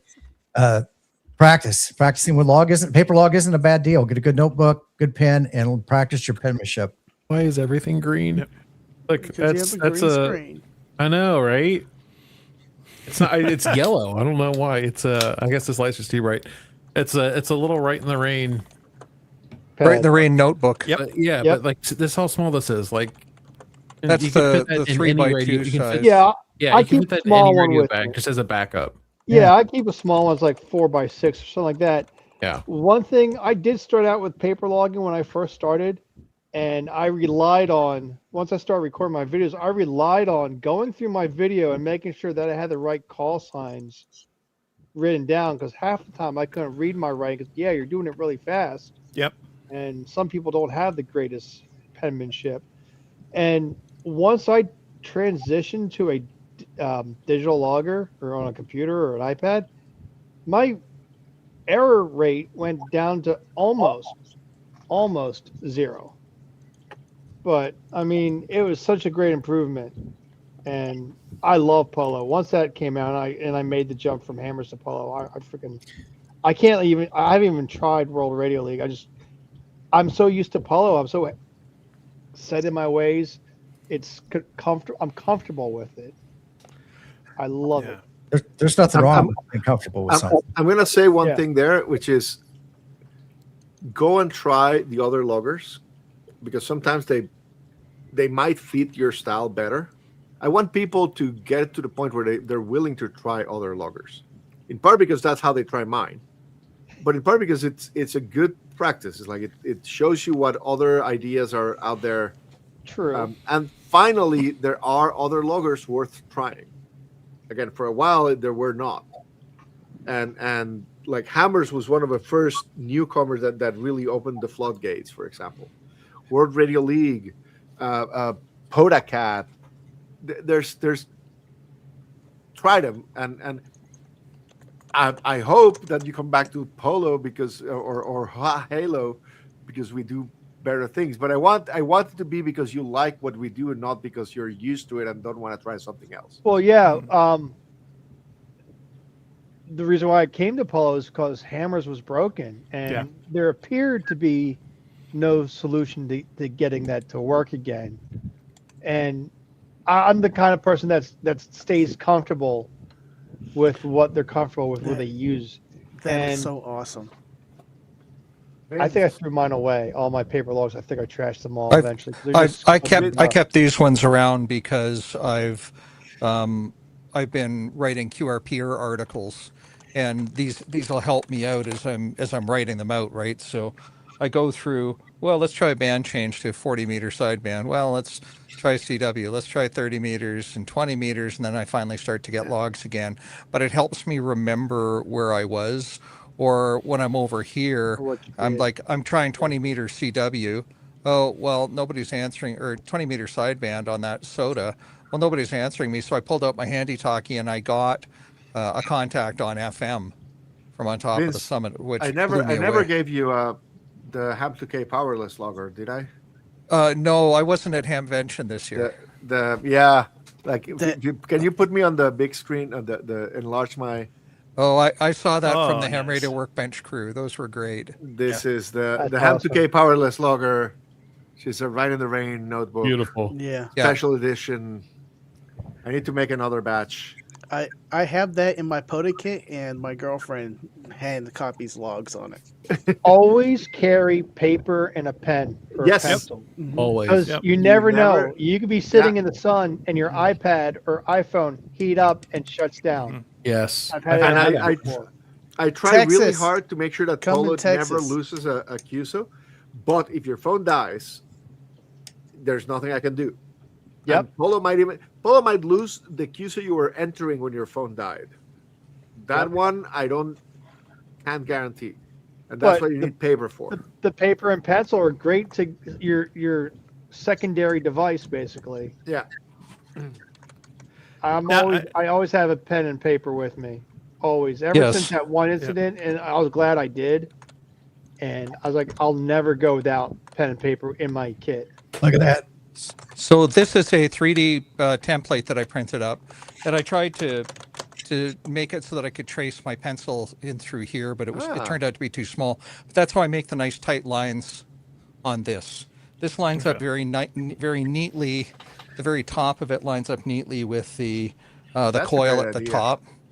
And I do this for I've got two of them, one for each of my books that I use for logging in the field. And frankly, it's a heck of a lot easier. It's lighter. I'm not carrying 2 pounds of laptop out in the field to log with. And I hate logging on my phone. I'm one of those guys. But that's easy. If you go to my printables profile, you'll find this template there. Oh, Vince, if you have any issues with loss in your log, you can just blame it on the coil at the top. That's right. There you go. Exactly. Let me go find that printables link. The to that, inductance was not- artwork. That's what I was actually These doing are the right kind of now. jokes I live for, because I'm going to tell my wife that joke later, and she's going to be like, I don't get it. So there's dad jokes, and then there's ham dad jokes. Yeah. Well, it's honestly, the logs are better if they're top loaded versus bottom loaded, but that's Oh man. See, Freddie Mac is missing out tonight. yeah. Well, we all enjoy a good top load, but You know, Actually, I got a quick logging question too about as we're talking about backups or this or that, because I was just doing this tonight. It's such a habit for me to log with my phone. Even tonight, I had a Windblow's laptop out when I was running FT8 at the park, and I log on PoLo like on my phone. Like I log on my phone even when I'm doing FT8. Like it goes. I'm sure it's backed up on the computer. I've never pulled an FT8 log from any of the apps I'm using, whether it's if I'm running WSJTX on my Mac or Windows machine, or even if I'm using like SDR Control or one of the apps on my iPhone with my 705. I always do a separate log, whether it's hammers or in obviously more often than not PoLo. I always have to log FT8 separately. It's just like a habit. I want to make it. I want to make it so that if you're running your FT8 on a computer that's connected to the same network as your phone, the FT8 apps will broadcast the login, Nice. and PoLo will pick it up. good. Not PoLo, Halo will pick it up Okay. and add it to your log. Okay. Or Nice. you might be able to run Halo on the Windows computer you're running it, and then it'll pick it from there and sync it to the same operation you're doing. So there's some solutions to that I want to make sure works smoothly as possible to combine that. Yeah, the only time that I usually will, it's a rare occurrence, but I do things a little differently sometimes, and it's when I'm doing. Sometimes if I'm doing the VHF contests and I'm doing the VHF contests and I'm doing it all mode where I'm not doing it just analog, so I'm running FT8 and stuff, and then I'm if I'm using the Windows laptop, then I'll log in hammers because it would be on Windows, right? And and I don't want, and I'm doing that because I'm roving and I don't want to wear down my phone by having my phone screen on the whole time during like the contest when I'm logging and kind of wear down the battery. So I'll just I'll focus on just that one screen, the computer, but then I'll still switch from WSJTX to like a logging app and No, but have I to mean, do it that way. what I want to have, and Yeah. this is not what's going to be out in August or maybe September, but I want to have it so that you can install the app in your phone, your tablet, and your Windows computer. Nice. And the Windows one will pick up the FT8 QSOs from that same computer, and you will see them on your phone. And then you have your tablet with the external keyboard to log your contest QSOs on phone, on SSB, that while you're doing the contest. Like I want to let you use as many devices as you need, Nice. all synced together and all working like as a single station. One thing I want to do is be able to, what some thing people do is have someone be operating and someone else logging. And I want to be able to have the person operating can have a screen in front of them. The other person is entering the call sign on their tablet. It will show up in front of a person operating. They can repeat the call sign. They know they can confirm the other person. I want to be able to have two separate devices that are working together, not just linking the log, but linking the station, linking what you're typing on the call sign at the same time on both of them. So that you can do that kind of thing that is common in field day, for example, but also POTA. When you go as a team, somebody's on the mic and somebody's on the computer logging, but the person in the mic wants to see what's on the screen. Well, they can use a separate screen with Halo to see that as it's being typed on the other device. That's one of my goals. That's more like spring 2027. I really want for winter field day. I want to have the whole operation sharing thing, so you can have the entire club use multiple devices log into one shared operation. Cool. The whole pain of collecting what people logged from multiple places is such a nightmare. I want to deal with that problem as soon as possible. One thing I do, you guys who talk FTA, I take Android tablet with me now, and I use FT8CN on there, and I do all the FT8, and then I just export the ADIF out for that session, and then I can just suck it right into PoLo there. Yeah. Through the importing the ADIF file, which is I want don't misinterpret my words, but I want that sucking to be automatic. Oh, that's fair. I want it to happen without you having to export, import. I'd love for FT8CN to be updated, but I don't think that's going to happen. I think that project might be dead. I don't know. Yeah. A couple of people were also talking about, and I use this as well, is Grid Tracker. I use Grid Tracker when I use WSGTX. Yep. And that will log and it'll also upload and everything for me, just kind of automatically. So that would be great. I haven't contributed lately, but I was part of a Grid Tracker team for a long time. It's one of my favorite apps. I don't do FT8 without Grid Tracker. Yeah. It's not there's it's like everybody else. I don't export a WSGTX log. I just have it go to no. Mine goes straight to QRZ and LOTW. Yeah. Yep. Yeah, that's the way to do it. Yeah. Well, goodness, Sebastian, this has been a hoot. First off, it's been a hoot to have Tank here. I think Tank as soon as I've taken a drink of water. And he brought some beautification to the crew. I got to say something though about Tank. This is the most subdued I've heard. He didn't even scream Tank radio. Where everybody you brought me in, and then you brought like someone even awesomer, Sebastian, on stream. So I can't just take his thunder. Him showing off all this amazingness stuff. It's so cool. I can't do all of that. Yeah, I was going to say those who know are already grabbing their cans just in case. Yep. Yeah, in case of what, man? I don't know what you're talking about. What are you talking cans? about? Oh, and Tank is the lightning to the thunder. we have put the link in the chat for Tank's 8K sub giveaway. So everybody go visit that. That would be great. Sebastian, it's wonderful having you here talking about all of the great stuff you've been doing. Congratulations on your early retirement from your past career. I've been early retired 3 times. It sucks every time. It never gets easier. And here I am still working. But, I'm not a dev either, right? So can't go out on my own. But thank you so much for having me, guys. It's great to see all of those features. So yeah, keep it up, man. I'm looking forward to playing with it on the desktop, and I can't wait to get out in the field and do it there, because I've really been I'm one of the guys who've been wanting a desktop app, because on my phone I'm recording and doing all my other stuff on the phone, so it's not really an apt logger for me.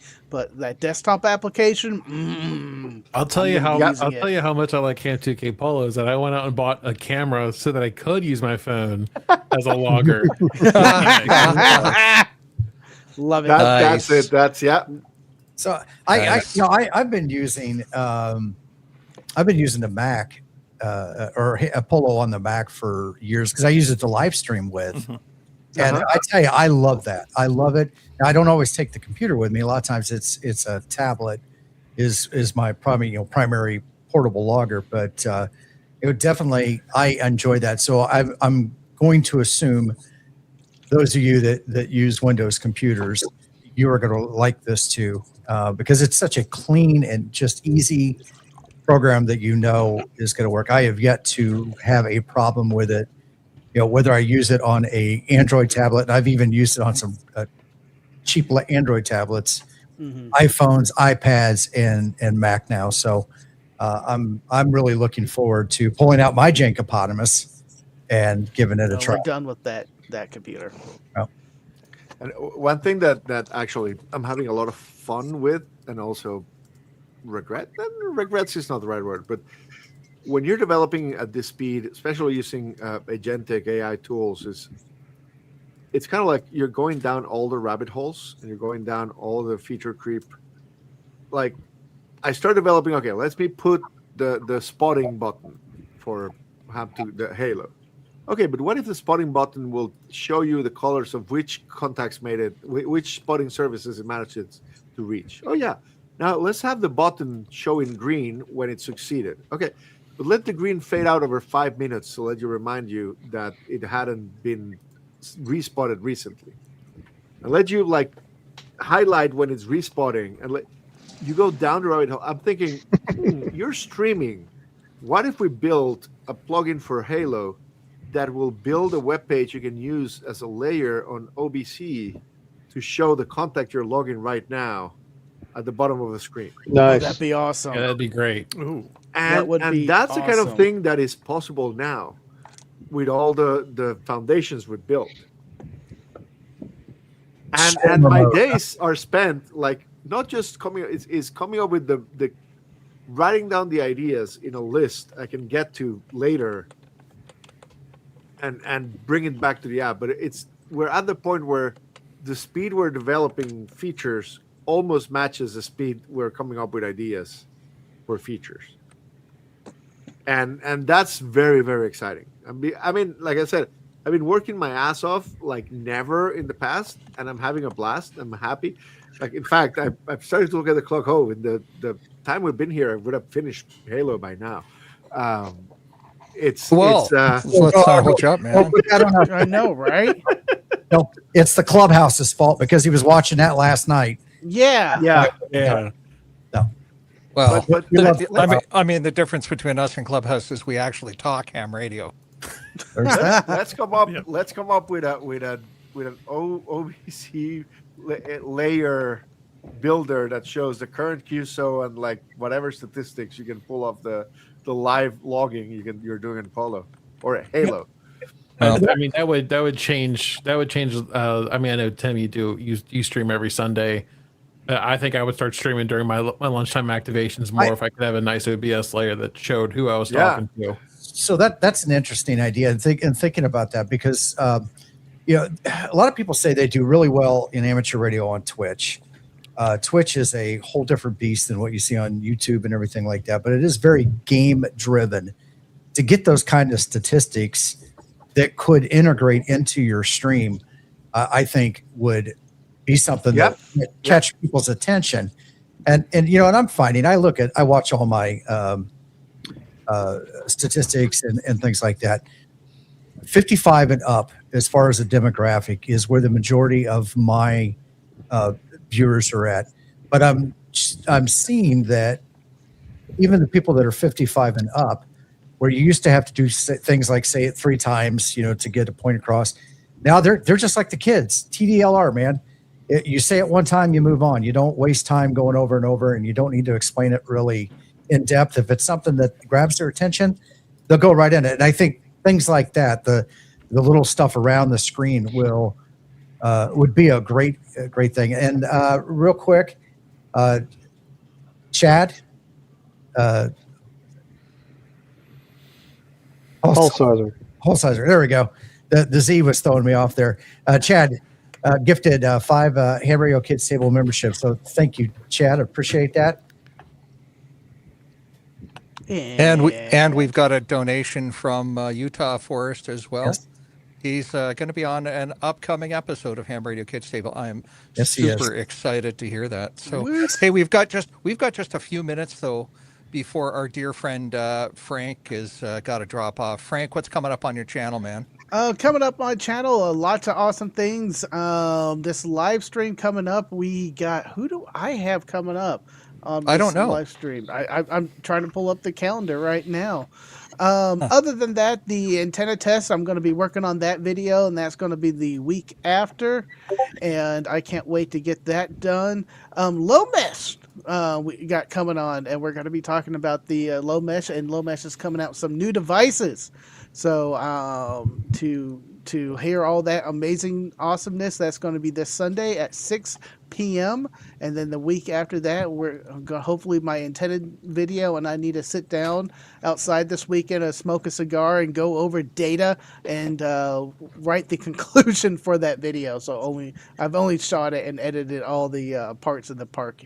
So I need to write the conclusion. So that's what's coming up. Also 8K, if you're not subscribed already, head over to Tank Radio and subscribe, because we are trying to push that 8,000 subscribers so we can give it a giveaway. And I think that's about it. Big challenge. I watched the counter go up and down, but I think net five subs. We have 74 people in the chat, 62 specifically on YouTube right now. Go to Frank's channel.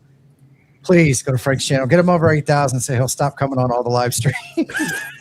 Hey, and while you're at it, I've been on a lot. I'm just like, I need to get on Josh's. That'll be so much fun to get on Josh.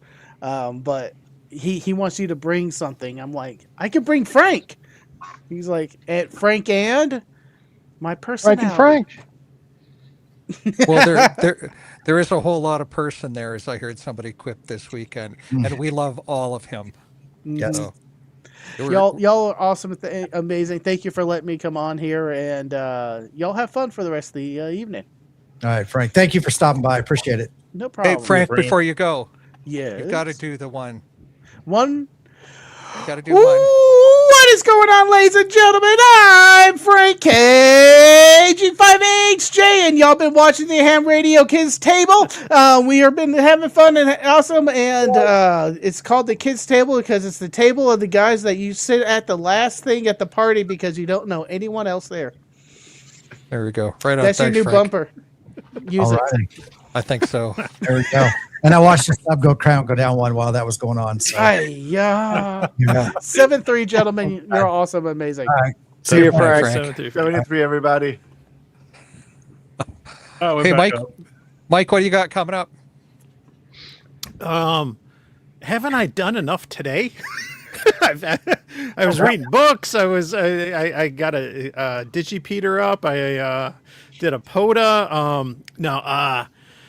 What I have coming up is on Saturday. I got two fun things going on. First, on Saturday morning, I'm doing the first local 2-meter FM simplex net in the Finger Lakes region that I'm aware of. So I'm looking forward to putting that together. And it's kind of is a spin-off of the 5.2 challenge I launched earlier this year, just trying to get more 2-meter FM simplex activity going. So I'm looking forward to that. I'm curious how it's going to go. I've had a lot of locals reach out to me when I was at a ham fest last weekend. I had at least 3-4 people come up to me like thanking me for putting it together and saying they're looking forward to it. So we'll see how it goes. Yep. Oh, thanks for the shout out on the pickle video. I was out doing FT8 on the pickle earlier today. So It's quite a deal. yeah, it's a big deal. I might have to watch that. Yeah, but the other thing going on Saturday is we're doing a Northeast Ham Radio live stream at 6:00 Eastern Time. What's that? 2200 UTC on Saturday. So it's kind of like thinking about it as the pregame for Ham Radio Crash Course or whatever. The theme we're doing is we're doing a Back to the Future type theme. It's back to the technician. So we're going to be talking about what would we do if we go back in time, talk to ourselves when we were technicians. And it's kind of apropos given that I'm doing a 2-meter simplex net earlier this morning. But we're going to talk about what would we do if we could go back in time to when we were techs? What would we tell ourselves? What would we do different? What advice would we give to new technicians? Because you get a lot of privileges. And as a VHF nerd, I'm saying that in caps. You get a lot of privileges as a tech and what you can do. It might not be on HF, but there is a lot you can do. And I didn't take advantage of it. I didn't get on the bands. I didn't get on simplex until I was an extra. And so it should be an interesting and fun conversation A lot of coulda, woulda, shouldas. Mike, is that going to be a 2-meter FM simplex or 2-meter sideband? It's gonna be 2-meter FM. We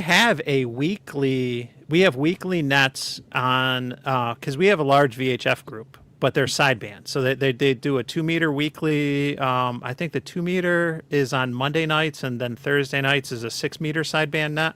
Okay. So we have those covered, but when you're talking about especially 2-meter sideband, that starts to become a little bit less inclusive niche, because there's not as many radios that will do that. And if you have a 705 or an FTX1 or some of these other radios, yeah, sure, but it's not that common. What's that? 897, 857. Yeah. If you want to pay like $1,000 for a $500 radio, $100. Yeah. If you got those, it's great. And that's an unfortunate side of some of the VHF stuff is like whether it's some of the bands like 1.25 meters, or if it's just getting something that's all mode, and we'll do, sideband weak signal mode stuff for VHF and above. It's not that easy. It's unfortunate, but yeah. I would thank Rory, Cyber Radio, $4.99 for the beer fund. If you guys don't already, make sure you get to Rory's channel and check out. He's actually, speaking of HTs and FM, he's got a challenge going on where he's going through. He's picked up a bunch of different HTs and testing them out more for, I think, a practicability standpoint, not necessarily whether or not they're clean or dirty, but just HTs in general. Right on. Andrew, what do you got coming up, man? Well, I just wanted to also say, for Mike saying he didn't get on all the fun stuff on VHF, UHF till he's an extra. I'm the same way. It's now that I'm an extra, I do more stuff with VHF and satellites and all that other fun stuff, and it's just funny how that works out. But let's see, I've been doing a lot of Morse code stuff. So I just posted a video on some Morse code tools. Coming up next week, I have a NR7Y modded Quansheng K1.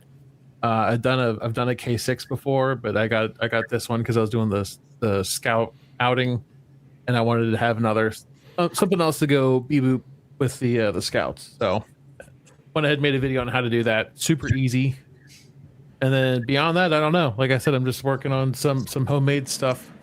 So I'm gonna try and get this on the air. Not this week because I won't have any time, but maybe next week I'll try to take this to a park and get this loaded up on the G90. Yeah. Do you want to talk about your outing with Josh and Scouts? Oh yeah. So it's funny. So Josh, Amateur Hour, K8 Woo Whiskey Oscar. Woo! Super awesome guy, and it's just great that we live across town from each other. But so I just happened to be driving home doing the Simplex challenge. So I called CQ on 5.2, and I got Lance, and is that K8 BBC maybe? But he was just talking to me about how he's going to do the scout thing, and I said, hey, shoot me an email. I'd love to do it. I show up, and Josh Amateur Hour is there, and we get some scouts on the air, and now I'm on the Dan Beard scouting radio scouting committee, and so I'm helping getting all our local troops get set up for Jamboree on the air. So it's pretty exciting because every time I talk to the scouts at like Lowe's that are selling popcorn, I go like, "Hey, you guys gonna do Jamboree on the air this year?" And they're like, "What's that?" Are you guys gonna operate? Is it K2 BSA? We are KY for BSA. Okay. So we're done with that last session. The camp is done, but we got some coming up in. I think JOTA for us is going to be October 14th through the 16th. I think. Okay. That might be wrong, but I got to get that scheduled. I actually have a call tomorrow with the troop that we're going to do that with. So looking forward to that. Awesome. Nice. That's great. Jeff, what do you got coming up, man? Oh, let's see. Got a video to work on. Gonna try to get out this weekend. I don't know if it's going to rain or not, so I got that to film. Gonna work on a different type of antenna and go from there. Cool. Right on. Sebastian, anything coming up on your channel that you haven't told us about, or? I'm gonna rebuff on the Rocam mention of the Quashang radio and the fact that it can flash a firmware that lets you do CW. Yeah. And Forrest donation and mention of BKG, the Bare Knuckle Gang. I'd love to. The first rule of a Bare Knuckle Gang is you talk about the Bare Knuckle Gang. Is that it? I've actually, somebody emailed me from Massachusetts that I'm their nearest Bare Knuckle Gang member, and we're gonna meet in Albany, which is like an hour and a half away from me, this Sunday, to do a BKG contact. I need to figure out how I'm gonna. I need to brush on my CW skills because they've been rusty lately to be able to do that contact. If you don't know what the BKG is, you're gonna have to Google. I'm not gonna. Tell you I'm going to be in Albany on Tuesday. Actually, Monday night. Can I learn CW before that? Oh, Mike, you've already It's on the had your to-do first list. lesson. What, yeah. There's no. I'm like an hour and a half south west of Albany. Yeah. If you're where are you, well, we'll talk offline. If you're driving, where are you coming from? I'm in Rochester. I'm in Western New York, towards Buffalo, but no, I'll dive in. I'm going to learn CW later this year, and I'll be out in Albany plenty of times in between January and June for work. Yeah. So one of my goals now that I have more control of my life is I want to do all parks in New York State. Oh, I only have I'm about to 100, like 80 something. No, I don't know. Let me check my POTA stats. But I'm let's say 100 parks in New York. The problem is New York has 800 parks. It's got a bazillion. New York is a very large state. But I don't know. I need to test PoLo and Halo. So I might do road trips in a weekend and do like 10, 20 parks at a time. It's all research. Yep, Yeah. it is. That's a business write-off. That's right. Gathering data. I need to test the app.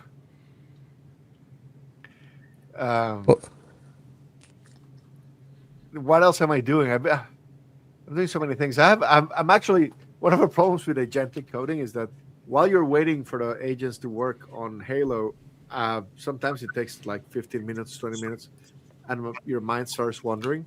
So I'm working on another app just to do ADIF manipulation, like to dump your ADIF files, clean it up in however way you see fit. There are like Windows tools. I want to make it a web browser based that's easy to access. You drag and drop your ADIF file. You say, I want to time shift all of this context by 4 hours because I got the time zone wrong. I want to remove the operator because I got it wrong, and I want to change the station call sign to this one because I got it that wrong too. I want to build that tool. So that's another thing I'm working on. What else I'm working on? Man, that's a lot. I've started writing that app like 3 times, and then I'm just like, I'll just change it when I need to. I'll just edit the text file. Yeah, it would be so nice to have an actual GUI application. The way I see it is that these little apps are ways for me to experiment with code and UI ideas that I can then bring into the main Halo app, for example. But also Halo can use to clean up their ADIF files. Nice standalone tool. Yeah, I see why you're doing that for sure. That's great. So Sebastian, I was going to say we're just tickled pink that you came on with us this evening. Oh, absolutely. I'm very excited. Hey, Tornado Tim, what do you got coming up on your channel, man? Well, I was actually I recorded a video last week of a new microphone that I've got that covers several different QRP style radios. And Nice. I really wanted to talk about that because I actually took it with me to Vegas when I was out there, and it's nice not to have to carry a bunch of extra stuff, especially when you're very limited on space. So I know some people take it from the perspective of soda, where ounces equal pounds and pounds equal pain, I think is what they say. But in my case, I've got limited space because of the traveling. So unfortunately, I had some audio issues. So I'm gonna re-record that anyways because I think it's a good product and I really like it. I got my M Square Pocket Morris thing here that I need to. I was looking for a battery for that to put in it so I can charge it. There you go. To have it with me to practice because I need a. How'd you get the different color? I printed it myself. Did you get the? Printed it myself in a nice fashionable pink, and it doesn't work. But touchpads. What's that? How'd you get the little capacitive touchpads out? Oh, I just cracked it. Okay. And just ripped it out, and then it said to use acetone, so I literally got some of my my wife's nail polish remover, and that didn't work. So I ended up just breaking it off of the old case and gluing onto the new one. Do they make the STLs available? Yes. I haven't looked that far into it. If you go to, I think it's on the QRP Labs website for it. Okay. If you scroll down somewhere on there, it says something about the 3D print files. Okay. So there's no easy it. road to learning Morse code. The answer is practice, practice, practice, and practice. But I do have a handful of these devices. I do battle because of my hearing, and my hearing loss is right in the middle of the speech frequency range. It makes it hard, and I've got to do some jumping through hoops. So it's been one of those battles that I keep fighting myself over. A year ago, I made a contact, my first CW contact at Huntsville because Becky threatened my life, and I'm pretty sure I'll have to make the second contact this upcoming Huntsville. So I better practice, at least get a little bit more proficient. Well, the best time to learn CW for an upcoming event was 3 months ago. The next best time is today.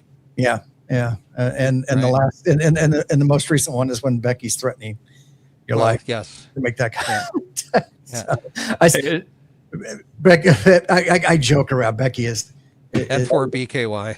yes, very very nice lady, but she is demanding. But it's all for your own good. But so I'm looking forward to getting down there and seeing people. I know Vince, you had kind of mentioned we do have Forest coming up on August 12th here. August 5th, Ham Radio Rookie is another one that's coming up. Ben has got some new antennas that he wants to talk about. Yes, I'm excited about that. Next week, Donnie, KD0JYV, the Ham Radio launch pad. He has got a channel. He's basically parks on the road. Him and his wife, I have taken off for a year-long tour around the country, and they will be documenting that trip as they go. So they'll be doing weekly kind of vlogs, I guess. But we'll find out more about that next week. But looking forward to that. And I do know, Mike, one of the things that he mentioned was that he was going to be in the Finger Lakes area.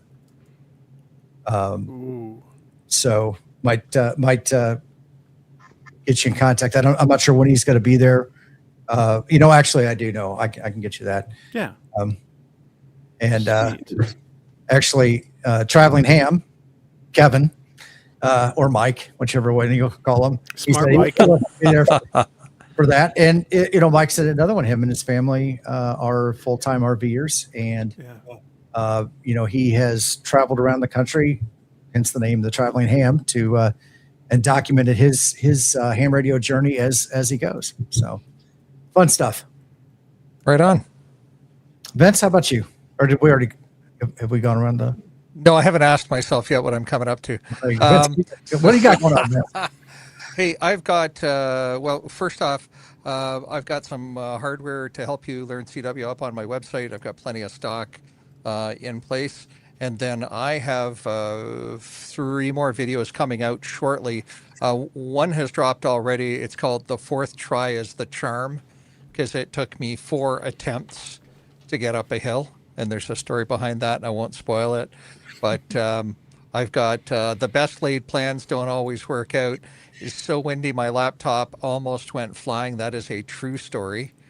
And Morning Morse in the Alberta Badlands, which is some found footage that I found on a memory stick from last September. So instead of making that like an epic 3-hour long practice video, I turned it down into just 15 minutes of a scenery video where I made some contacts with some very famous people like Utah Forest and Grayman POTA.